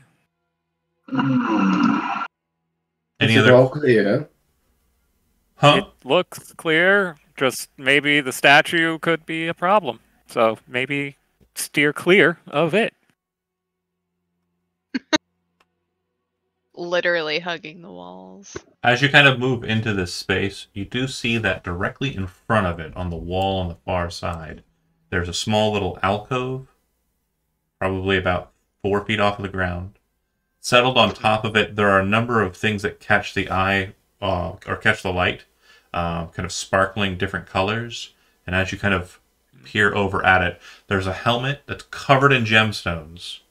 And then next to it on the right is a black gauntlet, and on the left is a white gauntlet. So it looks like Hezrod. whoever caused the blood stains probably was some sort of thief or bandit type who probably tried to move out and got caught by the trap. Mhm. I'm sorry. Tell me about those gauntlets again. Hold on a second. Yeah. I would like for everybody who's currently in the room to go ahead and make a perception check. Okay. You weren't fast enough. Who, me? Yeah. Why? Okay. Why am I like this today? I feel that. It's not our Avran, best work. you see Estella kind of moving towards that area. And as she's kind of moving, you look at the statue and can see that at its kind of middle line and its shoulders, Avran, that it appears to have like swivels. And it looks like based on the way it's built, your presumption is that it can go full 360. So you're not sure if there's a way for it to trigger behind it, but there's nothing in your mind that would warrant that it couldn't. And then the other thing that you note is the room kind of smells like the cleaning solution that I mentioned, the kind of gelatinous cube smell. Nice and clean. But then there's also this kind of like, not like the sulfur from the Conjuration. There's like a fiery smell, like a charbroiled smell to the room. Huh. Like a Can BK, like a BK, like, you know, it's. With this information, can I divine sense to see if there's any fiend? Yeah, you can use divine sense. There's no fiend at all. Okay. There are statues of fiends in the corner. Got you. Okay. So these gauntlets, is the black one for the left hand and the white one for the right hand? Yep, that's what I said. Oh, right man. on the right side with the, and then yeah. Oh man. if you watch this VOD back or you were paying attention, whatever I said is not true. The thing I meant was the thing that he is, so it's fine. It was intentionally. Ooh. Situation. I believe that I got the colors on the GIF correct, so that's what we can reference for what is canonically true. Yeah, because I did ask. I did ask me before, like while you were in the process of making it. So it's great that we have like a permanent reference. Perfect. Nice. Yeah, That's so awesome. left hand is the black gauntlet. Right hand is the light gauntlet. Right. I'm glad that my meme had a purpose. And so where are they? Are they like next to each other, or are they on separate sides of the room? They're all the way over here. Sorry, I'm not in the room. I didn't see where you clicked. Well, yeah, you should be able to still see the ping kind of on the map. If you want to move into the room, you can. That's fine. Okay. We already did the initial checks, but yeah, it's all the way over here. Don't worry. If you want to get them and we're careful, I can probably mage hand those. No need to approach. Hezron doesn't believe in this cautious bullshit. His posture implies that he like really wants to go over there and investigate them. But he hears you. He's like barely restraining himself. I know that there's blood over there. I'm sure that might be because of, well, others who have tried. So Right, but Gloves. okay. Okay. remember when I grabbed the skull with the crystals on it earlier? Yes. It'll be like that. I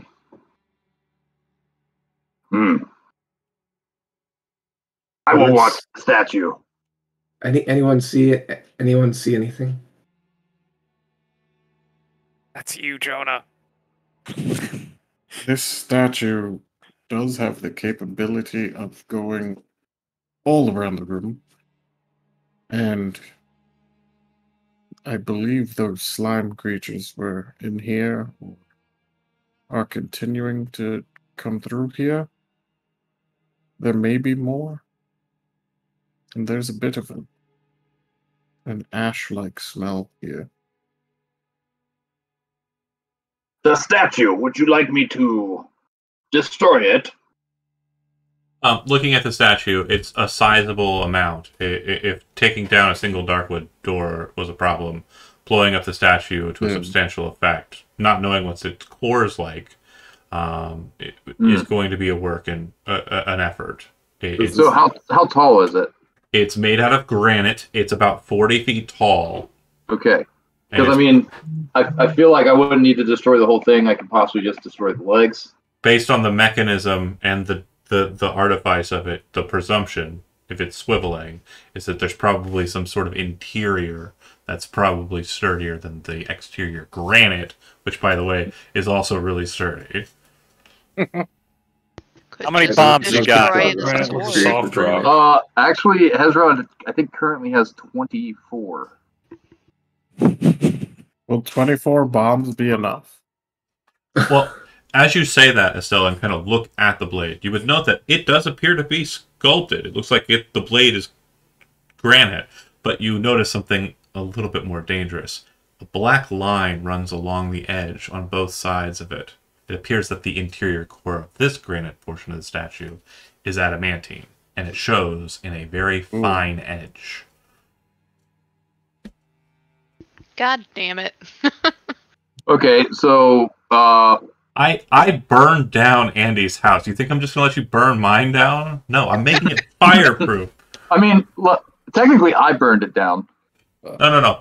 Andy ran a game of Call of Cthulhu, and there were that Chad was in. Oh yeah, that's right. You made I was the guy. I was the guy burn the with house the down. I forgot it was you.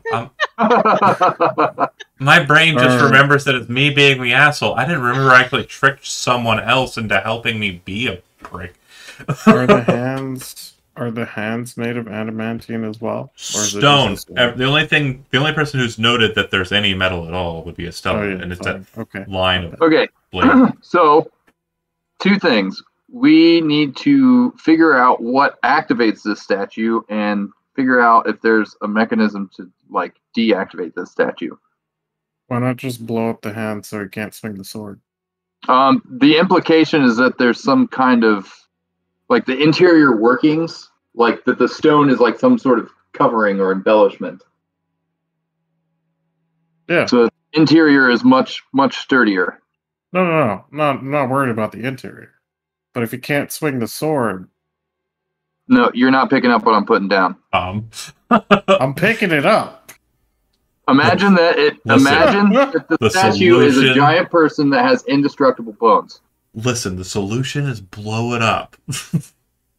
No, it's not. It's not that. That's not the solution. When in doubt, explosions. Just keep in mind that it is the Chief Exploder out of character. No. It is not the Chief Exploder. He has been promoted since that point. Sorry, Executive. No, you're late. That's my bad. President.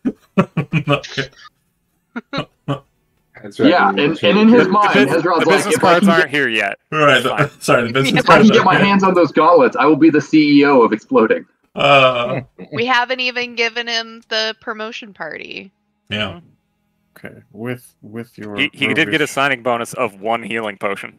I imagine like that's not dinner. Exploder destruction, like corporate party would be just like watching a Transformers film while eating like the just stalest, most boring pizza. Oh, it would be like isn't that going to be the epilogue? I don't know.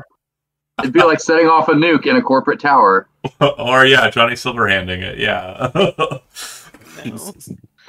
Congratulations on your promotion. Ruben's going to get on his broom. Okay. It's a high ceiling. Yeah. So he can kind of get a better sense of the room without like setting anything off that might be on the floor. Okay. Can I determine a reason for the high ceiling in this room, or is it just because the statue's tall? Don't know. There's nothing on the ceiling that's like crazy or weird. It does seem that the ceiling is reinforced with large amounts of metal. Looks like a mix of iron and like very kind of supportive lines of adamantine cable. Okay.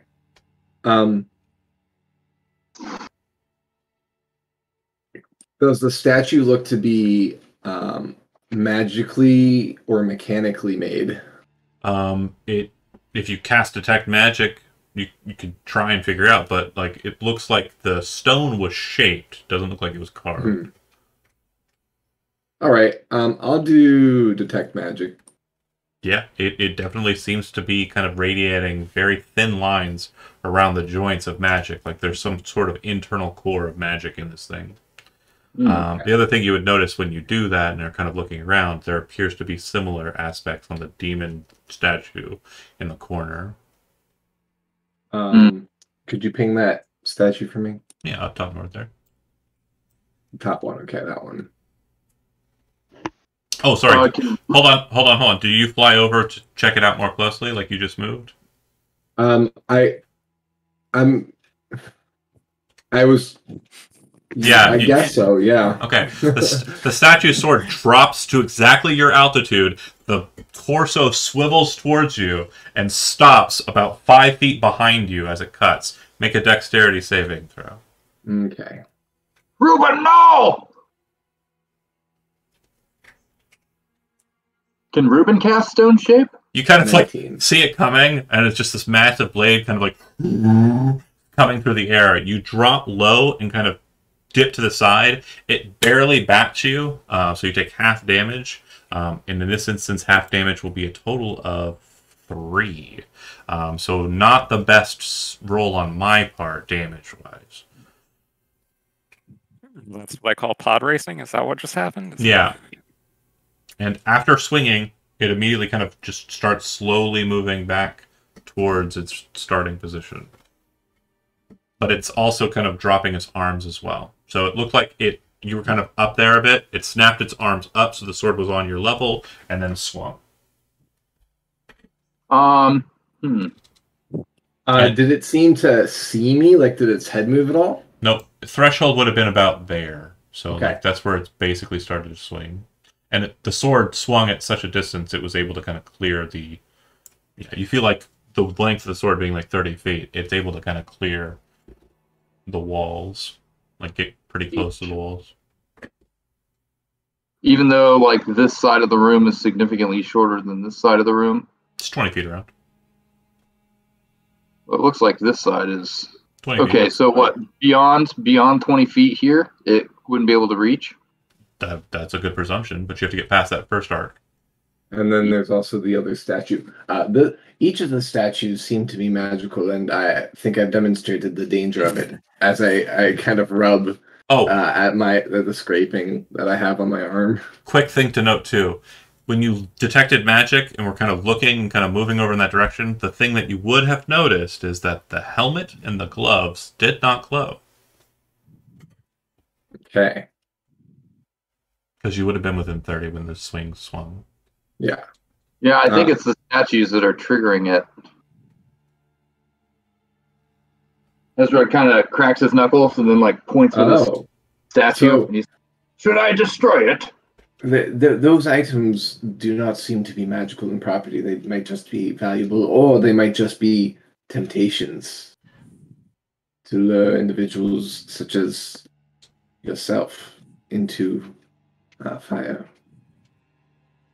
We might want to remember our mission and not pick every room clean. Well, you have not even tried to, He kind of waves his hand. Mm-hmm. Yes. Well, perhaps on the way out, we have a fabricator to take care of.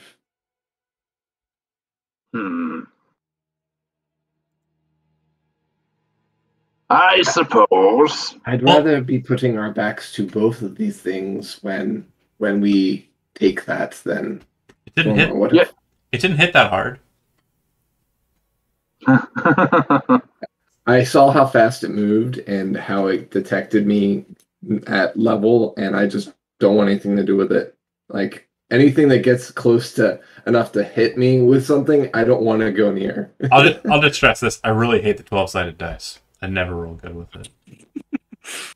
I just want you to know that. Isn't that the die that you want your system to be on? As a joke, I was going to call it the TUD system, the ugly dice system, because I think the D12 is hideous, and it's never going to get written. I'm so lazy. Or busy with other shit. So Hezron kind of beckons everybody back through the door, and then he's gonna post up right here, and then he's gonna just peek around the corner and Eldritch blast the statue.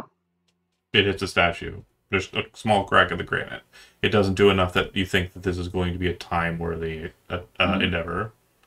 It's worth a shot. See, because now he's confused because he feels like whoever put those gauntlets there did it specifically for him. As the title, someone read the title. He's the cleaner. No, what's his title? The Executive Vice President of Destruction. As that, you would be able to gauge how much destruction you would need to requisition for this. And you remember how much it took to requisition to destroy the door? Yeah. You're pretty sure that this is going to take like 10 times that much. Just to destroy that demon statue? 24 to destroy either statue. Okay. So I think destroying that might be a worthy endeavor, but neither of them is a worthy endeavor. I want to stress that a lot. Not currently. No. Hold on. I want to make sure you understand. I want to place this on the table. If you want to waste spells, I will let you. But I am trying to be kind because I know. I understand what happens next. What I want to tell you is there is no amount of spells that you can throw at either of these statues that will destroy it. That statue want to do it more. has 2,000 hit points. Jesus. I just want to make sure you understand. Bombs.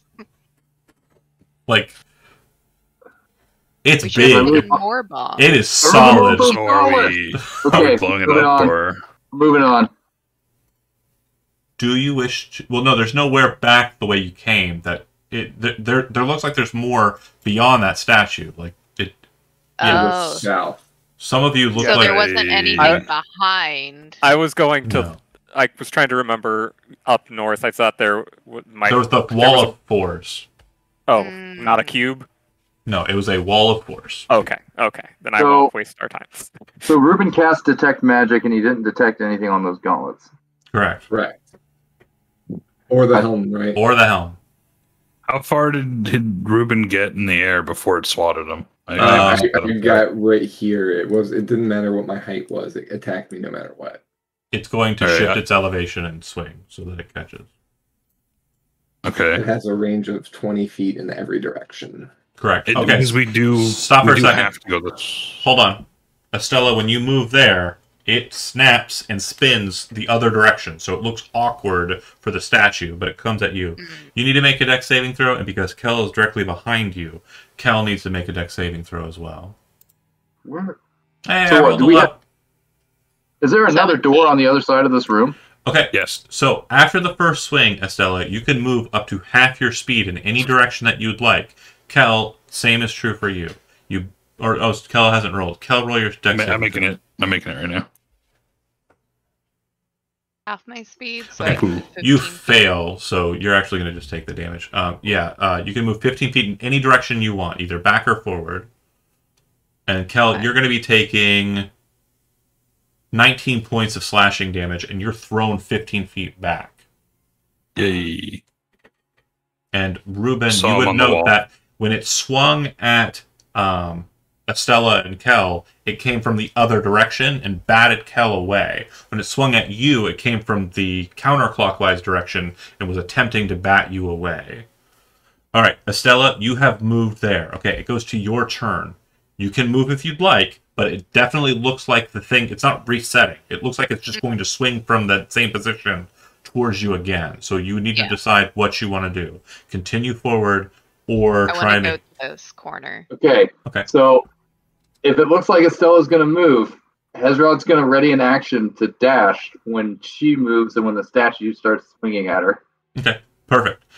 So go ahead and move your speed, Hezrod. She is ground level, so since you are going to be moving on ground level, the blade will be sweeping through you. Are you going the other direction? Got you. Yeah, he's making a mad dash for those gauntlets. So he's going counter to. Okay, no, that's fine. Okay, so Estella, go ahead and make a dexterity saving throw, and you didn't get hit. You have evasion, so you would have avoided it completely. You would have rolled and then kind of moved away from it as it kind of came, rushed to the corner. As the blade comes towards you and it's kind of grinding, you've literally kind of wedged yourself into the corner, so the point narrowly just sweeps past you, and you realize you can kind of dodge out of the way in either direction, 15 feet if you'd like. With a 29? Yeah, you can go 15 feet either direction. Okay. No damage. I'll still go with this. Okay, perfect. So you said the gauntlets and the helm were here? Hold on, we're doing things beat by beat. So just to make sure we understand, the blade swung, Estella dodged, Hezrod took the opening and bolted. Everyone else is kind of just staying back, right? No craziness? My character's broken. What happened? My token's broken. I can't find it. It's right here? I'm looking right at it. Let me reload then. Okay. So and it cut you in half. It sent you to a whole nother plane. Double checking. Avran, you're not doing anything crazy. You're not rushing in like a psychopath. You're staying back, right? Oh, yes. That doesn't sound like Avran. It doesn't sound like. There we go. Soma, you're not on the other. Is he sick? You're not rushing forward, right? No. Okay, and the spider's not. Can I not? No, you got knocked back, so you're gonna have to wait until the next cycle. I will have you know. You keep moving further and further. You keep that's where I meant to go. Not you, Hezrod. You keep moving further and further. I didn't say go any further than 60 feet. Move to back. No, that was 60 feet. Oh, okay, cool. Sorry.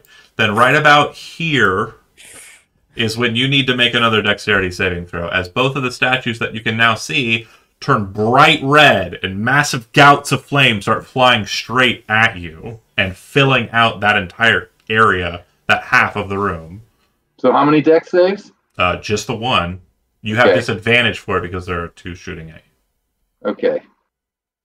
But I wasn't going to tell you that. I was just going to take. I got a 3. Cool. You take 48 points of fire damage. You're not knocked back or anything, but you are very much on fire. You can continue moving, and you make it to the thing. You grab the helmet. You grab the gauntlets. and you see that there's a small little vial attached to a necklace. The vial has a strange green liquid in it. As you stand here, you cannot cast any spells, and you have no benefits from any magical items. You found us some Orvo again. Now we go to the next cycle. No. Hezrod's going to grab the vial as well. Cool. That said, Estella, you'll be the first to decide what you're going to do directionality-wise. I'm assuming you're moving around the corner. Is that right? Yeah, I'm wanting to move this way. Cool. The second you kind of step into this alcove in this space, the two statues, which are angels, holding these trumpets, you see that there's a small little kind of hole in the trumpet, and you see a crossbow bolt fly out, and you also hear the other one coming up from behind you. Both shots are going to fire at you. I'm going to make 2 attack rolls. Your AC is an 18? Yeah. Yep. So miss and hit. Before I roll the damage, you can decide whether or not you want to use your reaction to have it. Yeah. Okay. To fully have it, I need you to make a Constitution saving throw, as the bolts are poisoned. Oh no. Okay, so you take 3 points of piercing damage half. So the half is to a 3. And then you take half of 18, so 9 poison damage. So a total of 12. Okay. You would see that there's a pool of this strange liquid on the ground settled right at a doorway. The doorway is open. It looks like it's the pocket doors again. The liquid in question, you first look at it, you're kind of confused because it kind of has this like oil and water kind of like sheen to it. But as you focus in on it more, you realize that it's actually kind of a greenish color. And you realize standing where you are now, all your magic items are defunct. They're currently not working. As it's a small puddle of Orvo mixed with water, yeah. Okay.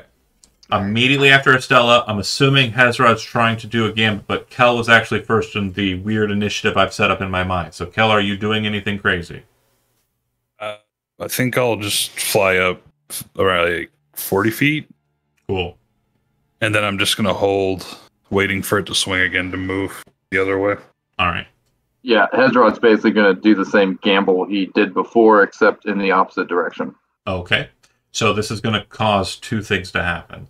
The blade's going to swing, and fire's going to shoot.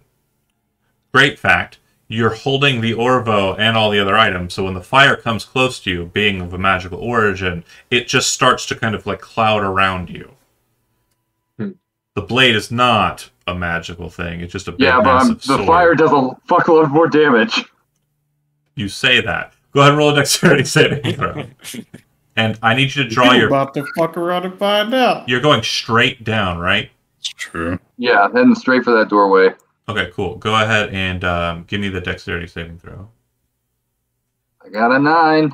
So you are Does anybody have inspiration?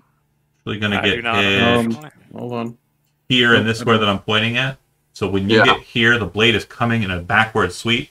So you'll get hit there and you'll move 15 feet up, 5, 10, 15. You'll end up in this square that I'm pointing at. And your movement is stopped and you are pushed into that direction. And you take 28 points of slashing damage. God damn. That's a lot. Yeah, the fire. Fire is fine. Fire's coming from a magical source and he's holding a thing that makes an anti-magic around him. No, I know. I'm just... But there is a certain heat on the exterior of that bubble, though. I just wanted to make sure that you're minding that. Kel, you're not? You said you weren't doing anything. Avran, you're not doing anything. Nope. Ruben, you're not doing anything. Ruben, make a intelligence check. Yes, please. Just a straight intelligence. Go, Ruben. Go. No. Anybody want to spend their inspiration? What inspiration? Yeah.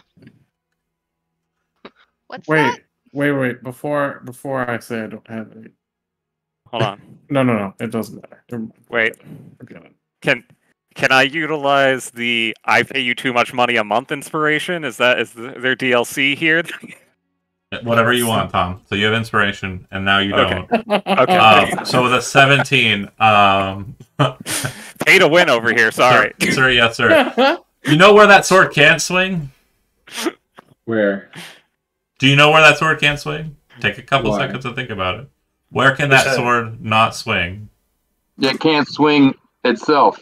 Can't swing at its feet.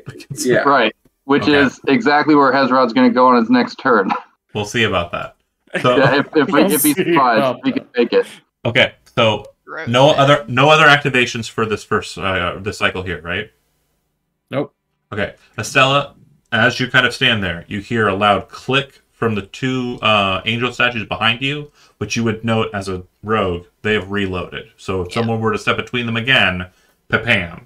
The statues directly in front of you, they don't look like they have any mechanisms or mechanics for trappery. But you'll have to cross over the Orvo into the next room if you want to proceed, or you can wait here. It feels like a safe place, but what you realize is mages couldn't teleport here because the Orvo aura is blocking it. So no teleportation can kind of get you into this space. Mm-hmm. It's like he thought of everything. So dreamy. What a great DM. Done. Nothing else. And then Hezrod, we'll just move to you since you're the funniest part of it. You said you're running straight for the statue? Yeah. Okay, cool. Go ahead and make a dexterity saving throw. I believe in you. Boom! It stabs You down. can Oh. do it. Fucking boy. You can do it. 14. You missed by 1. So it hits you right as you kind of take your first step. It is going to bat you. You are unconscious from the hit, I'm right? gonna use a reaction Okay. for silvery barbs. It's not an attack. It's not an attack. Wait, No. is this the fire spray? Sword is No. not an attack. It's a dexterity Oh. saving throw. Okay, then I'm gonna use Oh, I can only do shield on myself. It's okay. You can't do shit to me anyways because I have Orvo on me. Fair. So Yeah. it bats Hezrod. Hezrod, I assume that the 19 points of damage I'm dealing to you is going to knock you unconscious, right? Yes. It neatly throws Hezrod's body off to the side, hitting the wall. Okay. And everything you were holding drops in the middle of that process. So it's Like all just drops it's all conveniently in one space, or no, just like it's all as it's all scattered apart. Yeah. Okay, that matters. So you're gonna have to 'cause designate what's where. it's backline. It's not shooting. The Orvo's not shooting into the device. It's not happening. It's all shooting No. backwards. Yeah, I'm saying if the gauntlets and the helm and stuff are no longer in the aura of the Orvo, hmm that means Ruben can mage hand them. Oh, good point. Yeah, I would say that they're all scattered far enough apart that he could mage hand the items. Because I'm going to point this out to you, Josh, the player. The reason those items didn't have any magic on them was because they were sitting Yeah, on top okay. of or So, besides the pile of Josh, the Orvo. player, doesn't know what Orvo is, but I'm getting the idea of Cool. what it is. It's just anti-magic bank, And right? Real quick note, and it would be something the conglomerate would understand. So let me go For ahead sure, and throw yeah. you the primer. As you see it hit the ground, you would realize what's happening and immediately understand. When you create a construct, specifically Undaunted, you do so by creating a fluid called Vitae. Vitae is a fluid that has soul-like sustenance and is blood-like, and it runs through the construct. So when you've seen, like, constructs get hit and that weird Spaghetti-O flavored fluid comes out, that's Vitae. When you create Vitae, you use two different fluids, soul substance, which I think is anima, and then the other one, which is basically like the bodily fluids. And they create two fluids when they merge together. They create Vitae, and they create Orvo. Orvo's the waste product that's created in the process of making Vitae. It's disposed of. It's not good to have. It's bad to have. If it lingers with something for a long time, like, a very long time, it can actually drain away magic use from people who have it, like people who can cast spells. It doesn't really have the same effect on items. It mainly just kind of drains the ability to cast spells from people. It's like Has the spaghetti. conglomerate ever used it to remove the ability from mages? Yeah. Yeah, that's what I thought. They have spirit bended people with Orvo. Yeah. All right. Bunch of sickos. I guess I'll mage hand the items. Okay. So the blade will kind of like move back, slowly start moving back to its regular position. Estella, you can see Hezrod is dying. You're mage handing the items. Kel, what are you doing in response? It only swung like here, right? It didn't do a full rotation. When it swings at a target, the triggerer, and then it goes about 5 feet behind the triggerer to kind of nice sweep through, and then it kind of starts moving back, and it always sweeps so that it's knocking the person upwards and outwards. Way. Okay, I'm not gonna move. Okay, Soma. Where's Hezrod's token? There's a weird kind of if you black area. I can't. Yeah. Okay. It's right. He's right inside the range of this guy. So once you enter it, he's gonna. Once you enter that area, he's going to swing at you. All right. I will bonus action dash to Hezrod and dimension door back to this doorway here. 1 dex saving throw. The dex saving throw, you said? Sorry, cut out. 1 dex saving throw for me, please. Yep. So you kind of rush forward. The blade kind of stops and starts pulling back from Hezrod, and in that like split second, you start moving. It snaps back and then immediately goes quick and hot towards you. You do like a power slide underneath it, grab a hold of Hezrod, and poof, you appear where you want to be. And Hezrod appears next to you. Yeah, just back in the doorway. Okay. And then you take this breather moment to slowly kind of pick up all the other items, as no one is currently in danger from getting murdered. Except that I do want 1 death saving throw, but I assume someone is going to heal him in this next turn. Hezrod does have 2 healing potions on him, if you would rather. I'll use one of mine. That's fine. Okay, well, God bless you. You're doing the Lord's work. He's the Lord. Fantastic 5 hit points for you, but thanks, Malika. Woo! Is wrong. Yay! Well, yes, thank you, man. God, what the fuck? My rolls tonight have been garbage. Tonight. So okay. Well, I guess since we walked into this fucking hellhole, but yeah, the 1 death save I do make was a natural 1. Oh, you're alive again. How about that? Yeah, he like wakes up and is immediately like, "Rah!" and like just coughs up a bunch of blood. And he's like, Avran arms "What crossed. happened?" What are you thinking? You crazy person. I'm sorry. You almost made it. But it definitely. That's why you're not chief sprinter. It definitely looks like the rogues are very capable. It's a DC 15 dexterity saving throw from all of the traps. Like, you two are uniquely placed to kind of get through this space. But the question is how would you like to proceed?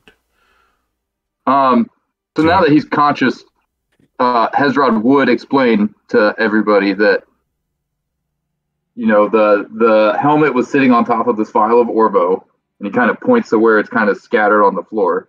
Well, it didn't break. And then he suggests that if we could get that Orvo to the statue, it might nullify it. But also that's kind of risky. So I don't know if we want to continue and try to make our way through this room, or if we want to try to go back. I don't know that we have any choice but to go forward. Have to. Yeah, so heal up, buddy. God. It might be in our best interest to try and take a long rest somewhere. Real quick, since Estella is kind of in a unique position, do you want to check anything out here? Do you want to move ahead? Do you want to check the 2 statues next to the door? Do you want to do anything moving back, grabbing the Orvo, crazy stuff? Is there anything you want to try? You're muted if you're talking, sorry. Oh, sorry. It's okay. The Orvo, but it's in a puddle. No. Like, So you mean the necklace? Yeah, there's the necklace out underneath the blade. There's also the puddle. There's the 2 statues near the door. There's the door, obviously, that kind of leads somewhere. And then, Do you want to check anything that I mentioned there? I'd like to take a look at the 2 statues that are either side of the Orvo. Okay. Looking at them, the statues are similar to the trumpet dart shooters. They are angels, but it appears that each one of them is holding this very strange device that has in its center an hourglass. The hourglass has all of the sand at the bottom, as is natural, and it's kind of just holding them, or holding like the sides of it. It almost looks like it's free floating inside of like a swivel mount that they're holding.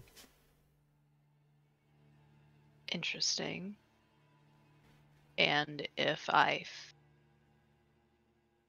let's flip one. Okay, the one on the right, or your character's right, or your character's left. So the one on the left of the map, or the one on the right of the map. This one. Okay. When you do so, it flips. Everybody inside of the room hears two loud clicks and kind of a sizzling sound coming from the dragon statues, or demon statues. And it starts to slowly fill the bottom. The hourglass starts to fill the sand. That's cool. And what if I do the other one? You hear a loud click, and you watch the sword in the hand kind of move up and stop. Okay. Like in a ready position? The sand, or like it kind of moves its hand over its head in like victory. The sand looks like it's a good 60 seconds, like about a minute. Okay. Once it's locked, though, once you flipped it, it doesn't allow you to kind of reset it and then reset it. It seems like all the sand has to be filled down to the bottom for you to swivel it again. Right. And is there a way to disengage or turn these two off? Doesn't appear to be. Okay. I will test it and go Okay, as the middle. You rush past the two crossbow angel traps. They launch, but you don't see any bolts fly out. You just hear the mechanism shoot. Doesn't seem like they're reloaded.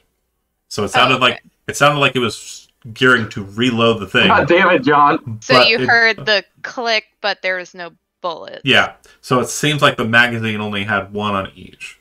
That was a 300 IQ DM move. I'm great at this. You move out, and the sword does not sweep. It remains in the upward position. I believe it's safe now. Cool. Okay. Looking at the sand. Ezra's like trying to go as fast as he can. He's using his staff as a walking stick. Everybody moves across, right? Quickly. I can fly now. Whoosh. Your flight stops the second you kind of pass the first two angels. Any magical effects that you have drop. As he's kind of hobbling across, he sees the Orvo sitting on the ground, and he takes a second to run over and grab it, and then he just like throws it up to try and get it basically up on or around the statue's like head and shoulders. I would say that in its current position, like you can kind of get a good angle at its chest area, and you can see that the half plate that it's wearing, it's kind of old style, so it kind of has like a very large like gorget and like forward plating. So you throw it up into that area. I'm not gonna have you roll anything. It has a surprisingly slingable kind of nature to it, with it being attached to a nice gold chain. You chuck it up there, it flies up and in, lands in neatly. It seems to just kind of remain there in that position. You move this way, all your spell effects stop, and then you want to move past this point, right? Yep. Okay. In theory, yes. There's no way to like dispel Orvo, right? No, we have tried. It is the dispel. Sucks because like Hezrod can't even destroy it. Well, you have those bombs now. Another fun fact is if it's put and lingering in like a situation by itself, it slowly crystallizes. And so I kind of told you a bit about the extraction processes that were happening here. They're removing old conglomerate shit. They actually brought out a skyship and pulled a rock of Orvo out of the ground like the size of a building and flew off with it. They had to design extraction methods to remove crazy amounts of waste from the space. So yeah, it's unfortunately very prominent in Osiria, specifically the Broken Blade Coast, due to the Lich Majir. Can I jump over that Orvo puddle so I don't get it even on my shoes? I don't even want to touch it. Yeah, it's absolutely fine. It does look like it's mixed with water, so it's not like normally this amount would kind of create an aura that's larger than the amount that the aura is kind of creating. I don't care. For a wizard, it's really kind of weird. Like, so like you kind of store these kind of like in your body. You store these kind of reservoirs of magic that you tap out, like you kind of pull out of yourself at certain points. Imagine if like you couldn't feel them. They're like phantomed, like they kind of just disappear, these spaces, as you move through it. It's and similarly Hazrod, like this kind of power, this divine power that's rushing in your hands are glowing, and as you kind of step into the space or are holding the Orvo, it just makes them just regular fish hands. Does that kill my primal companion? Nope. Because it is a creature that is not conjured. It is, it's just present. Okay. Just checking. If something's created by magic, it has to be like a spell to be snapped away. Right. It's like a wizard familiar. All right. So as you step into this space, you see that there are broken weapons. It looks like body parts and blood kind of all over the place. There's this strange kind of section in the middle, which is about 3 feet high. And it's kind of covered with this weird kind of like fleshy material that's kind of sprawled out on the top of it, like almost like a tablecloth, but it doesn't get to the edges. Settled near there, kind of in this corner where there looks like there's a lot of dead people, it does appear that there are a number of keys kind of hanging from the wall on like small little nails. One of the keys is blue. One of the keys is white, and one of the keys is black. And it looks like they are made out of, like the blue one's like a crystalline kind of substance. The white one looks like it's made out of a very fine, high-polished platinum. And the black key looks like it's made out of adamantine. But they're normal-looking keys. They don't look like they're crazy or anything. They're a little bit complicated for the rogues. Like, there's definitely like a good kind of strange network of teeth to it. It's not just a standard key, but I mean, to a layman, it would be kind of like a standard key. Yeah. Can I fly again now that I'm in here? Oh yeah, as long as once you're a ways from the pool, yeah. Like yeah. Okay. The ceiling in here is only about 10 feet high. That's fine. Now, looking in this space, there's a double door at the bottom. It does look like it's open, but it's currently shut. And then there's a kind of lower south area that has a painted mural on the wall on the south side. And then there looks like there's like a crawl space, probably about 6 feet high and about like a foot wide, that leads out of this chamber on the western wall. The mural in question that you're looking at appears to be just horrific looking thing. I am going to try and get the handout, but I have been having some fun times here with Roll20. It's just a very dark looking, kind of arcane looking thing that's been kind of painted on the wall. It looks like a person, but it also doesn't. And it looks like there's a lot of kind of mechanical natured things in the kind of design of the thing. It looks like this strange heap of constructed man.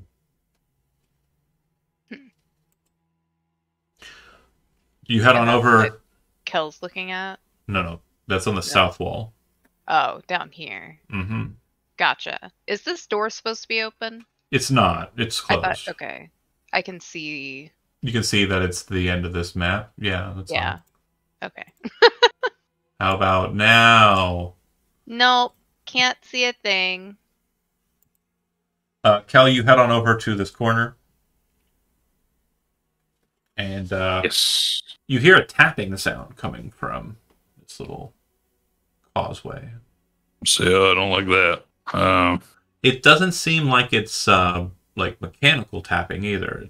It's like organic. It feels organic because it's not. There's no pattern. there's no rhythm either. It just seems like someone's just kind of, or something is kind of just, or something or someone is kind of tapping on the other side. And Okay. I don't think I'd fit. I'm 6. I wouldn't probably go first anyway. Give me my character sheet. Well, you can squeeze through if you want. Like, it's totally. I'll send Kiora up first. I'll say, come back with anything shiny. Okay. Hold on. And then as he's going through, I say, or run back. It immediately retreats in fear. Ooh. No. It is a beast, correct? Yeah. Yeah, it immediately retreats in fear. Oh. I'll say, all right. I'll just walk away from that. No, coming around the corner. There's a hole back there, and there's something pretty scary. It scared Kiora back on through here. Probably don't want to mess with that. Or, now that I think about it, he rubs his chin. Probably has something to do with all these bodies. But we needed rest, right? Sorry, hold on. There. So as he's saying that and being absolutely charming, you're kind of walking over, like, curious. You'd actually see this thing kind of slowly coming out of the cavern, kind of following the spider and kind of moving out. Time to back up. Time to back up. Time to back up. Base. Bear with me here. I'm trying to get the switch from GM layer to non. It is being difficult. It's always later in the evening. It's like when people actually start to play. Yeah. And then the servers get bogged down. Yeah. A question is, what did the Orvo dispel any spells that were on me, or just No, them for now? So it should work exactly like anti-magic. Bear with me Okay, here. so it comes back. Got it. Yeah. It just Right. it suppresses them. Rarely.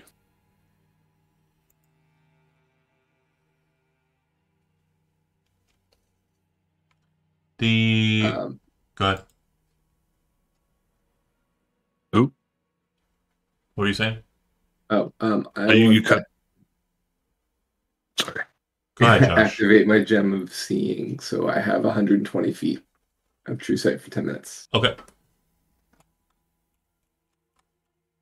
So what you see coming out of the hole first is this eye stalk that kind of snaps out and kind of starts perusing. But you see that there are 2 glowing eyes, cat's eyes, kind of behind the stalk. And slowly you start to see the cat creature kind of prowling out of that space. It appears to be quite large. But strangely, it doesn't seem to, like...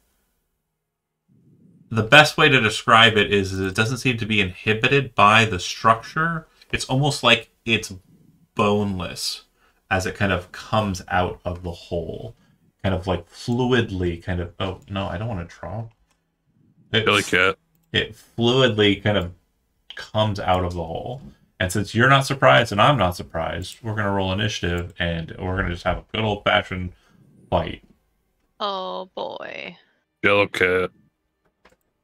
Would I be able to back up seeing it coming Yeah. out, or okay? Would I be able to use animal handling on this creature? It looks like a monstrosity, so the answer would be no. Okay. Wow. Yeah, Shit. I Here, have kitty, animal kitty, handling kitty. because of Here, barbarian, kitty. and I've been trying to use it. Surprised I haven't used animal handling. We haven't fought a beast yet, have we? It's been I typically don't, undead. because most beasts are like so cute and cuddly, and True. sometimes they have a Or- bear, but like I don't know, bears are killing Or- machines.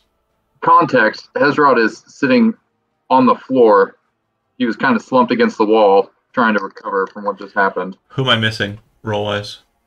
Did my roll? Sorry, I guess I didn't actually hit my roll. Hezrod. What'd you get? Hezrod. Sorry, I didn't. There we go. Yeah. Oh, what are you after? You said this thing was what? It's invisible. Only Ruben can see it. No, everybody can see Got it. no bones. Got no bones. Okay, so immediately upon kind of coming out, the eye focuses on Kiora, but then kind of moves towards Kel, and the creature in question kind of like, upon seeing Kel, like the eyes, the cat's eyes, not the large eye stalk, kind of snap onto you. I'm gonna post a picture of it in our Discord. That's what it looks like when it comes out. Gross. Yeah, indeed. Ugh. Cute. I think it's cute. The eye stalk like lances a purplish looking bolt towards Kel. Oh. Laser And- dodger. That's a cat. Yeah, that's not a laser shooter. Your AC, Kel? Oh, it missed. 13 misses everybody. Yeah, hell yeah. So as the bolt comes flying at you, this kind of purple energy, it hits the wall, and immediately as it does, Ruben, you notice that it doesn't leave like a damaging effect, but you realize as the spell that was launched, or the spell effect that was launched, appears to be something that would warp the mind, like a psychic kind of blast. All right, Wow. Soma, you're up. I will pull out my bow and take a shot at it because I don't know what it can do up close, and I don't want to find out quite yet. Are you gonna steady aim though? Yes. Good I apparently call. clicked twice, but it will be 20. 20 hits. 9s, though. Go ahead. Did you 27. You steadied aimed, right? Yeah. Okay, good turn. Next up is, it looks like the arrow sinks perfectly into the skin, bleeds appropriately, and kind of elicits the response you'd expect, like from shooting a creature right in the face. All right, Soma done. Kel, you're up. All right. I do have a favorite enemy of monstrosities. It doesn't help much right now, but Yep. I will put a hunter's mark on him. All right. Then, as I'm kind of floating back to here, I will take 2 shots at him. Pew pew.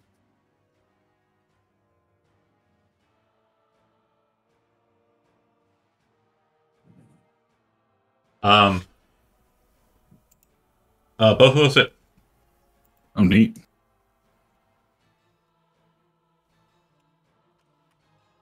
I'll re-roll that 1 on the second one.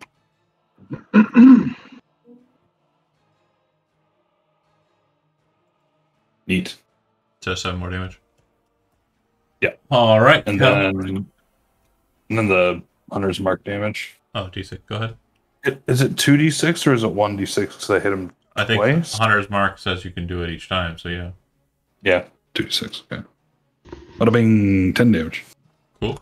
He gets. Understanding the creature quite a bit, you would know that, where to hit it. So you're striking it at the tentacle, like the base of the tentacle. And go ahead, and since this is your favorite enemy, monstrosities, go ahead and make a nature roll real quick for me. A what roll? Nature. Oh, nature. They said major roll. I was like, oh. A major Major nature. roll. A major roll. Regarding major laser.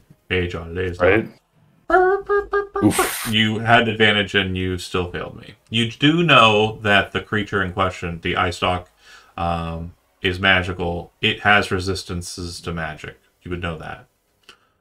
13's fine for that knowledge. Ruben, you're up.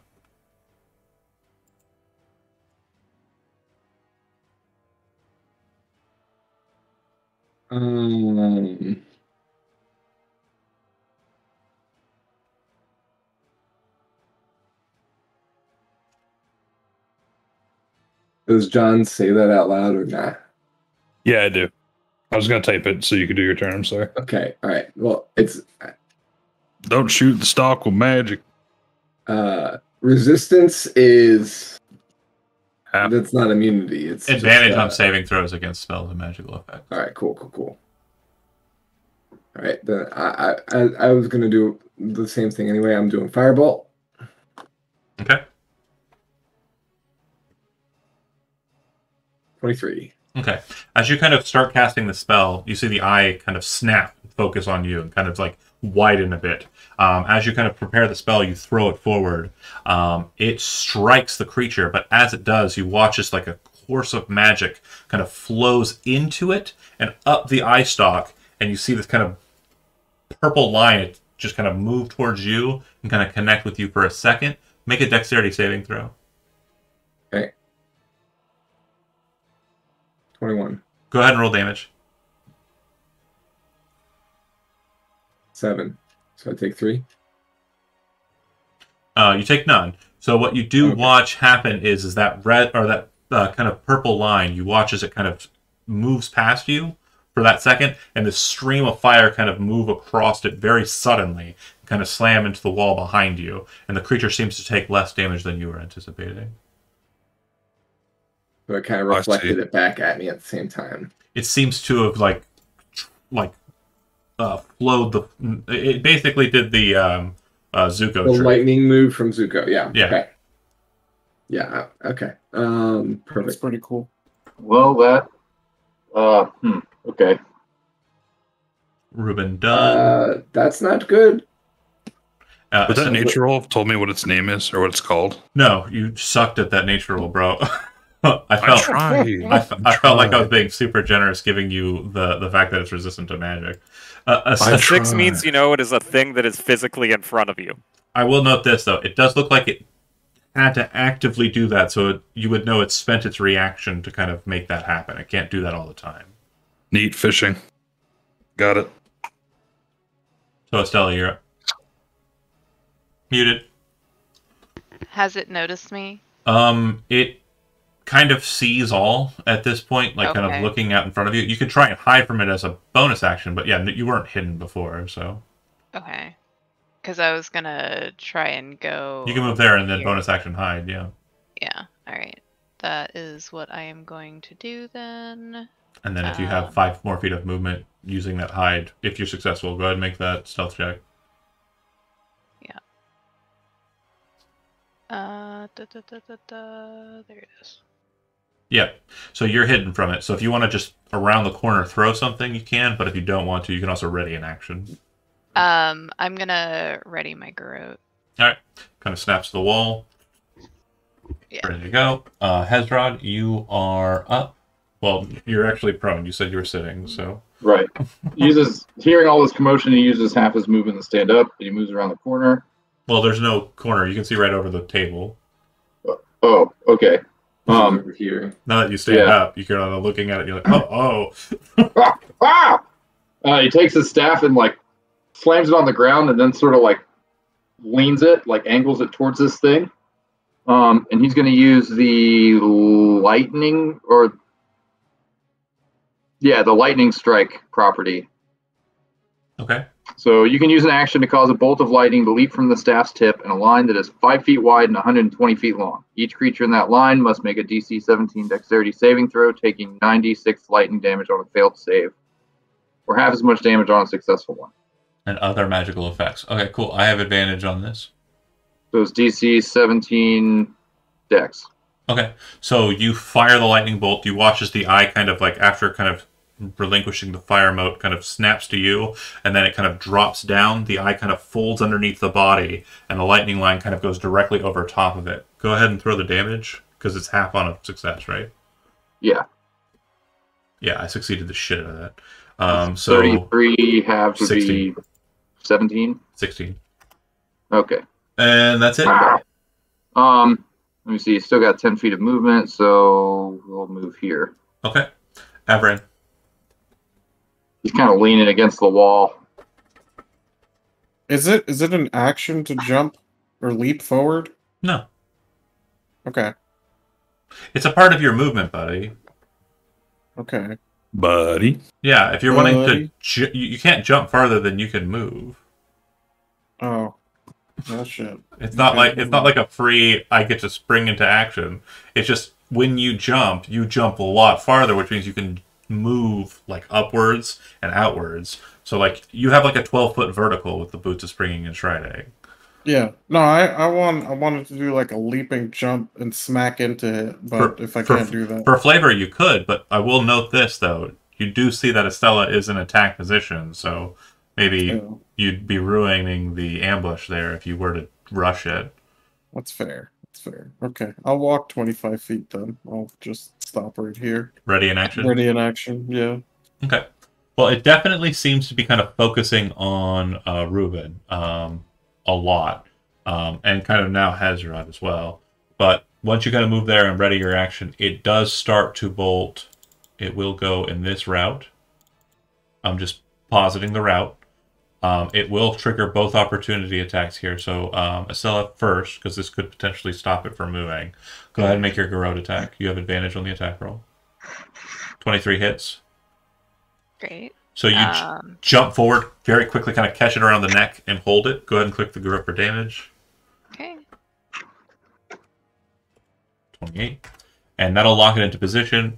So once it's done in this way, Avran, you get your attack against it. It's just grappled, not restrained, so you can go ahead and you don't have advantage or anything, just regular attack. Do I get my extra attack, or is it just one attack? Nope. When you ready in action, you just get the one attack. Okay, so I'm gonna reckless. You can't reckless. Reckless is on your turn. Does it have to be? Yeah, read reckless. Click the speech bubble next to reckless so we can read it together. Has to be your fucking turn. That's whack. Alright, I miss. Soma! You see that Estella... Oh, sorry, it still gets to do something, though. It's not dead. Or is it? I would say that because of the immediate kind of focus on it, you kind of grab a hold of it. The eye tendril kind of moves up over and kind of snaps around, pointing directly at... it wants to kill Ruben. It really wants to kill Ruben. It's going to shoot... Magic boy. It's going to shoot its psychic blade or thing at you. Is that a spell? It is a spell. Or it's not a spell. Sorry, it is a magical effect. I'm going to ask you that every time now. I know, and good on you. I will for sure let you know. But this is it's a magical effect. It's like an eye ray. However, it is an attack and it does hit. Do you wish to use any reactions in response? So it's an attack roll. Correct. I'll use shield as a reaction. So you watch as the beam comes straight towards you, and you're pretty sure it's going to hit your brain. You're anticipating the psychic pain. You throw up the spell. You're hopeful. You get it in time. And you do. It blocks the purple beam directly in front of you. You watch it splash in front of you around the kind of barrier of abjuration you form in front of you. Okay. That's it for its turn. It would go to Soma. Okay. I will run up and try to stab it. Okay. I know, that's a shocking technique from me. 17. 17 will hit. Okay. For 27. All right. And you kind of rush forward, lance it in kind of the side near the eye stalk's base. You watch it kind of pop a little bit and pull the blade out. This massive amount of blood starts kind of flowing from the eye stalk, and it starts kind of whipping around madly. You feel like you've just about uprooted the tentacle to knock it off. It definitely seems to be very unhappy about that. Kel, you're up. I will bonus action disengage to move back to that spot and provide some cover for Ruben. Okay. So, Kel. I would fly over here. Kind of do like a barrel roll in the air with a gun, kind of like you're prone, but shooting. He's like a fish, not a frog. Some bullet time stuff. You hear now I'm a bird. You hear your brother Zeus saying, like, do a barrel roll. I like that. I like that imagery. First one hits. Second one also hits. One, actually. Oh, sweet. Yeah. Go ahead and roll the damage. As you kind of move into position, Estella's kind of turning and torquing the head, and the eye stalk is kind of flailing around wildly, and you're kind of flying in position with the weapon, right? And you get this perfect bead where the face of the cat and the eye stalk are perfectly aligned. The first shot hits the face and blows it off, and the second shot hits the eye stalk and pops the eye. blood and white matter of like the eye fluid kind of fly all over the place. Estella kind of ripping the remainder of the head off, and Avran like just probably getting coated in it. I mean, That's standard, right? Oh, like eye goo or whatever. Ugh. Yeah. I mean, Jonah, if you were to rank it, like in the top 5, where does being covered in eye goo rank in the things that Avran has been covered in? Like a solid 3. Okay. What's Wow, 1 that's and low. 2? Not to put you on a spot, but you know. Dragon guts and is 1, and then the gelatinous cube was 2. That yeah, I can see that. All right. Okay. Yeah. Good. Fair. Fair. One of them So hurts. where does Good your list, own good list. blood stand on the list? That's just background noise at this point, man. Yeah, Yeah. Right. that's background noise. Who even cares? If I'm not coated I in don't my even own care blood, when I It's an see him covered in his own accessory blood. now. if I'm not coated in my own blood, am I really living? No, I'm not living. I'm dead. That's what happens. Yeah. True. Hey, we killed the thing. All right. You did indeed. Woohoo! So now I'm curious Okay. to go through this hole. Okay. This hole, it was made for me. Absolutely. You truck That's on great. through the hole that was made for you, perfect L-shaped hole. In the opposite side, there's a bunch of dead bodies, most of them chewed upon, gnawed upon, disgusting states of being. But I'm you stuck. also... Oh, hilarious. You also notice that there is a number of different items kind of like thrown about. There's like a loot that looks like it's been broken in half. There is a staff that looks like it's been gnawed upon quite a bit. The combat music's still going. Hold on a sec. Yeah. This is some epic looting. This is some epic looting for sure. No, that looting's real broken, actually. Broken in half, even. Yeah. So you would see Got some that cat toys. there's a lot of items that look like they're broken apart, but what you do notice is that there's strangely one item that doesn't look like it's too terribly ruined. On the top half of a torso of a guy, there's a bandolier that has about 10 potions on it. Whoa. A bandolier, Natch. potion Healing bandolier.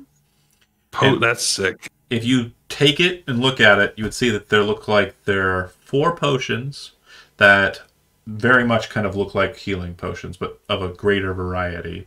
2 potions that look very, very different.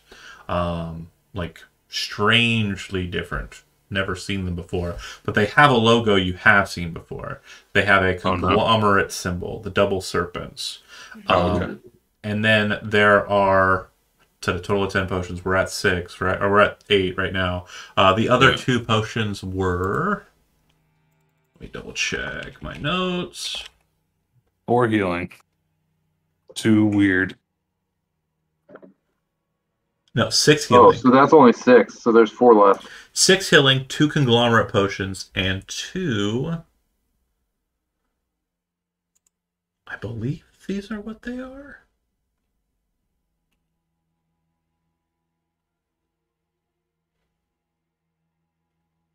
Yeah. 2 other potions that are kind of a dark color that seem to have, like, when you move them, like fragments inside, but like it almost looks like small bits of like stardust kind of glimmer inside of it when the liquid is moved. The 2 potions that are conglomerate color are like a bright purple, a vibrant bright purple, and then the potions of healing are like bright red and also Jernarian. So 6 what you'd assume is healing, 2 conglomerate plus 2 Goldschlagers. Goldschlager. Perfect. Stay neat. Yep. And if you take you take the time to kind of like rest, I'm assuming you're going to take a short rest, and look at these potions. The 6 potions are potions of superior healing. 6 of them. The 2 conglomerate potions are what are known as potions of rejuvenation.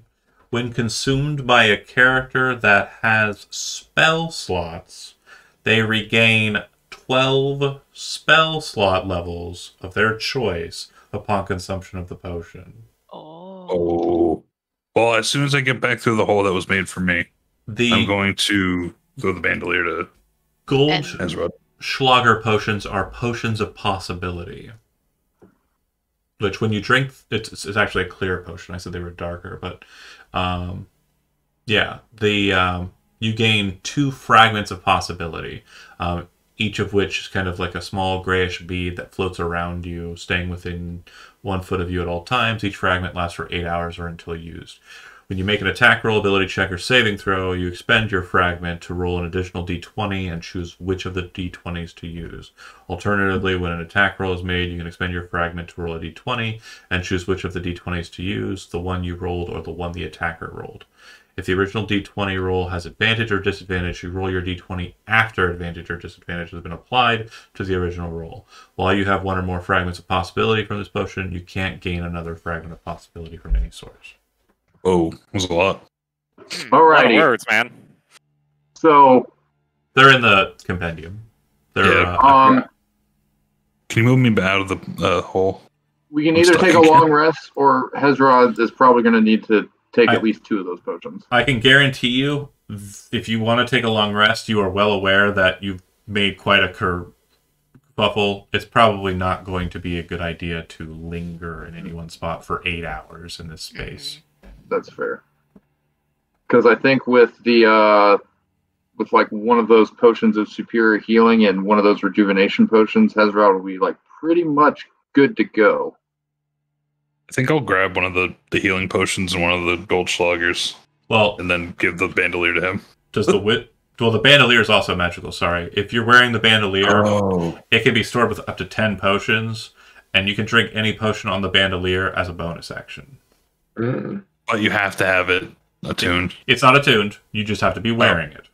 That sounds like an Avran healing potion combo. I'll give it to someone who takes damage, like a frontline person. Avran. But I'm going to take Avran. A healing potion. He's the most frontline boy we've ever seen. Yeah. Well, it's also he used the spell slots because Paladin. Give him a bunch of cool shit. But here we go. Give it to him. Let's make sure we got this right, because this is kind of a short rest. If you want to take a short rest, that's fine. It'd be the 3rd one for today, and that tracks with about how many is fine for me in my mind. You can divvy out the potions and drink those if you're out of hit dice. The 2 potions of rejuvenation are kind of key here. Those are what we're focusing on. Spellcaster-wise, we have Kel, we have Hezrod, we have Reuben, and we have the Paladin, old Avran. I don't think Avran's cast any spells, and I think he only smited once. No, I used all my first level, but it's only 4, so... Okay. You still have 2nd, though, right? Yeah, I got 2 more. Okay. So you're not too bad off in that regard. I'm not bad. I don't need them. Yeah, I'm good. Okay. I only need 6 to be back up at full, so it's the Hezrod game.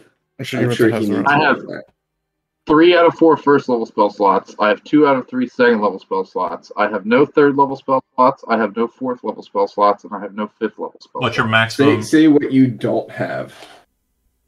I have no 5th level spell slots. I have no 4th level spell slots. No 3rd level. How many slots you have per level? Okay. Do you want me to? What are you missing? Give you like a total amount of levels that I'm missing? Yes. Okay, so let me do some math here. No, just tell him what the spell slots are that you're missing. How many 5th level slots are you missing? Okay, I'm missing 2 5th level spell slots. I'm missing 3 4th level spell slots. I'm missing 3 3rd level spell slots. Missing 1 2nd and 1 1st. Okay, that's 12, 24, 32, 34. Whoa. You play like Chandra. Whereas I have 6. I'm trying to do you proud using the subclass you designed. Yeah, burn all the spell slots. He is a red cleric. If you take the 2 potions, you can get all of your 5th and 4th back. And then I also restored a whole bunch of spell slots with my Arcane Recovery. Arcane Recovery. So, I don't want to hog all of the stuff though. No, take them. I took one of those. You need it. You're the only one that casts spells like super duper. True. Because I mean, if I drank 1 If I drank one of drink one those, and see I what could it does. get. I believe they're forcing them both down your throat. Shut up. Yes, we are pushing Drink one, both. see how it does, and if it doesn't do well, then you get another one. It's an action to consume it unless you're wearing the bandolier. Or have rapid drinker, which I don't think anybody here took. Nope. Oh, of course Oh, you I did. have You're a rapid mouth drinker. loss. You're a mouth loss. I'm sorry. So is it? Do I have to roll a dice when I drink these, For Nope. what? or is it a? Does it? Is 12. it 12 total? You get 12. 12 total. Okay. 12 total. Because if I drank both of them, I could get 2 fifths, 24. 2 fourths, and 2 thirds. Yep, they know. They did the math for you. That's why they were shoving them both Yeah. down your throat. Okay, so I'm just making sure it's okay with everybody if I drink Do it. both of them. Believe- Drink It's it. our, we're Drink, making boy, you. drink! I only need Okay, 6. okay. so You don't have Chug, an option. Chug. Chug, So I'm Chug. gonna drink both Chug. those. Chug, You are, chug. you are as So thick. what about the potions of superior healing? You need some One of of- those too. One of them got took by Kel. Giving you the rejuvenation, right?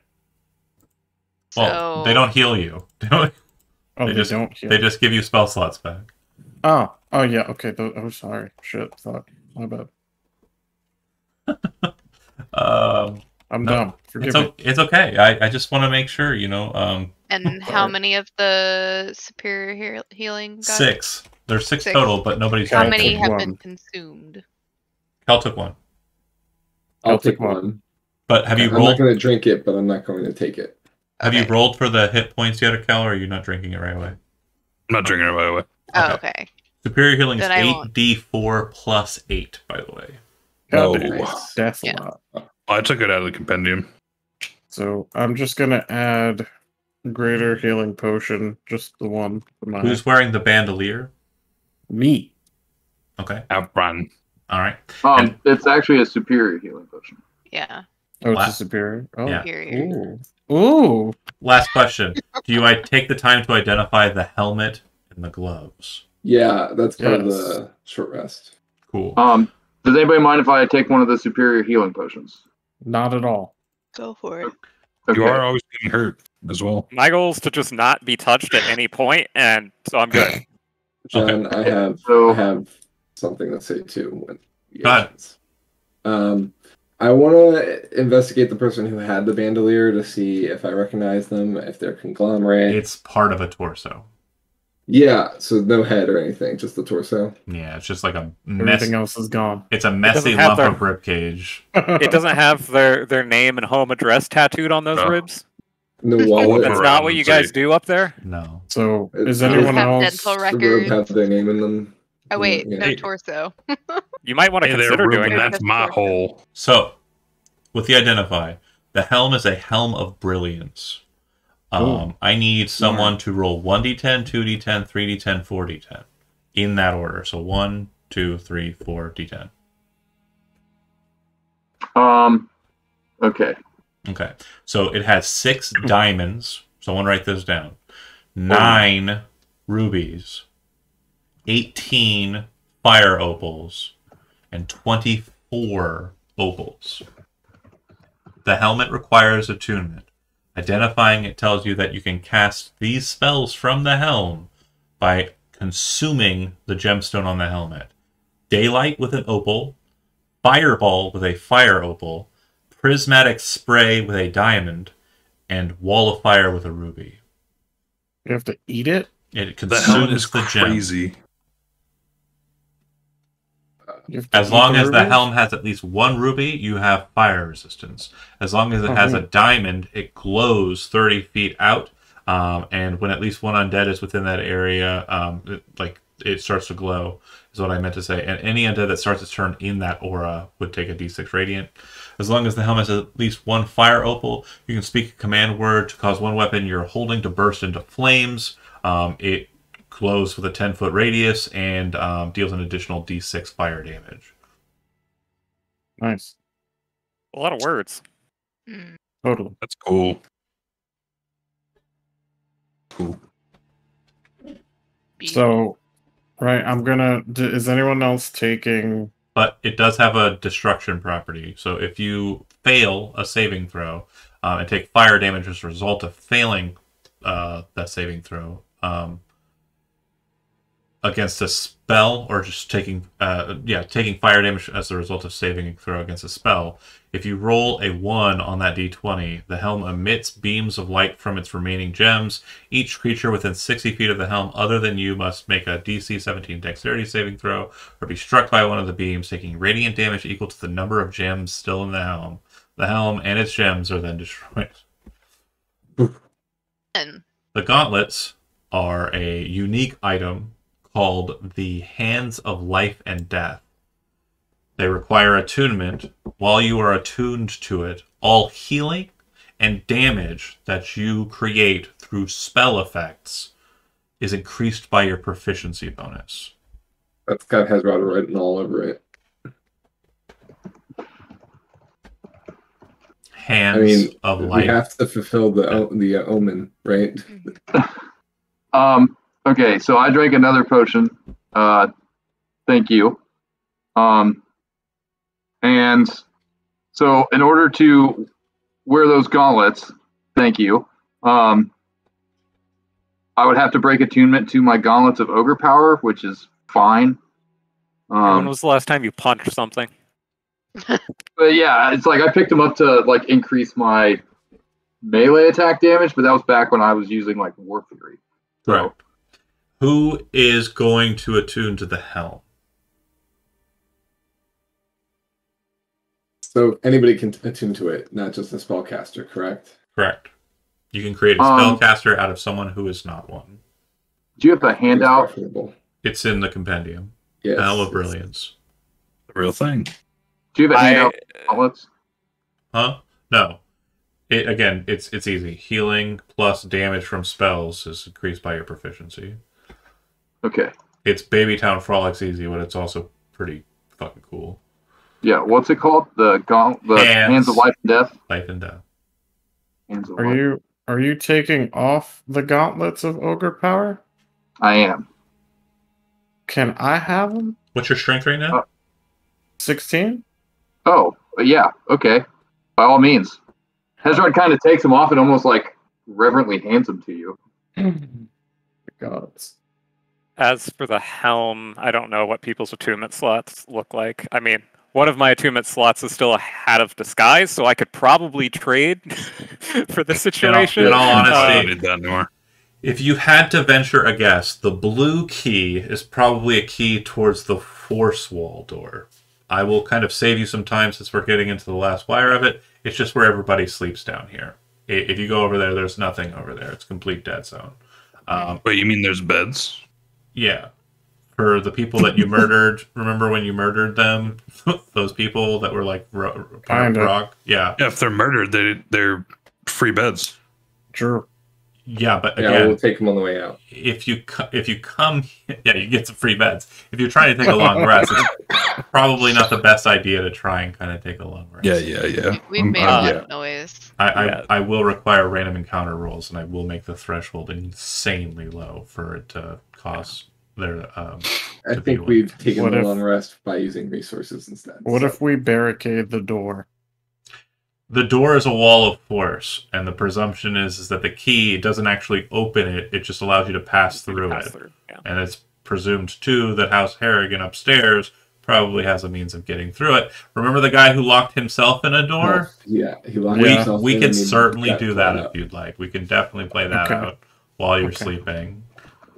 That's Anybody actively wanting the Helm of Brilliance, or should I pretend to be a spellcaster instead of a disguise? Pretend to be a spellcaster. Take it. For it. Live your life. Yes, boo. Live your Make dream. that big head bigger. You're now a magical trickster. Yeah. Congratulations. Helm of Brilliance. Dreams. Who has the bandolier? Is it Avran? Me! And then what 10 potions are you loading up in there? If you don't have 10, then you don't have to. I'm just saying, what potions are you loading? I don't have 10. It was just the 2 superior healing and the 2 possibilities. That's it. Okay. I think there's actually 3 superior healings left. Oh, wait. No, you took the third one. No, I took 2. Yeah, and then Kel took 1, and then Ruben took 1. Oh, okay. So yeah, there's 2 left. That's 2. If you, I could, give you a potion of fire breath if you'd like. The potion of possibility Okay. lasts for 8 hours once it's consumed. So if you feel like you're going into a big fight on the other side of the black door, it might be a good idea to pass those out prior. So it'll just be for the potions of healing. Okay. Yeah. 2 free bonus action heals, though, that ain't bad. Sure. All right. Would you like a potion of fire breath? I'll take it. I'll use I've it. got 2, so this way Hezrod can hang on to one and you can have the other one. Yeah, He kind of likes the idea of Avran breathing fire. I'll feel like Ozai. So nothing else needs to be attuned. Everything is on the right people, right? Yep. Okay. Yeah. What I will need before next session, just to make sure you're aware, I want to know what 3 items you're attuned to. So you need to post that in the channel. So I am aware you are not breaking any rules attunement-wise. All my items are marked as attuned. Cool. In Then my that's stuff. even better. What a great player. Oh. Yeah, That's there's smart. there are I attunement have slots that some of us have attune kept. in parentheses. Yeah. Cool. There's some attunements that have been kept up to date, maybe on the spreadsheet, but I Okay. don't know. The It point- looks like actually- several of them are kind of. I will put an A next to the attuned items in the character sheet. To clear it up, just make sure we know where we're at. The silver key or the platinum key, the white key, would have been to the cleaning room, but it wasn't locked. The black key is to the double doors at the base of the stairs. After you complete your rest and are prepared, you head down to the steps. You open the door and enter in. Shortly after entering that space, the doors, like several doors in this place before you, slam shut behind you. Oh no. I am not going to say another thing, but I will tell you, you did move a bit quicker through this than I was anticipating, which is great. But what that means is next session, Or Cyberpunk. we'll be playing a little bit differently, as we'll be inviting a very interesting guest to play along. Thanks for watching those that did, and we'll see you next week as we pick up next session. Don't forget to roll once.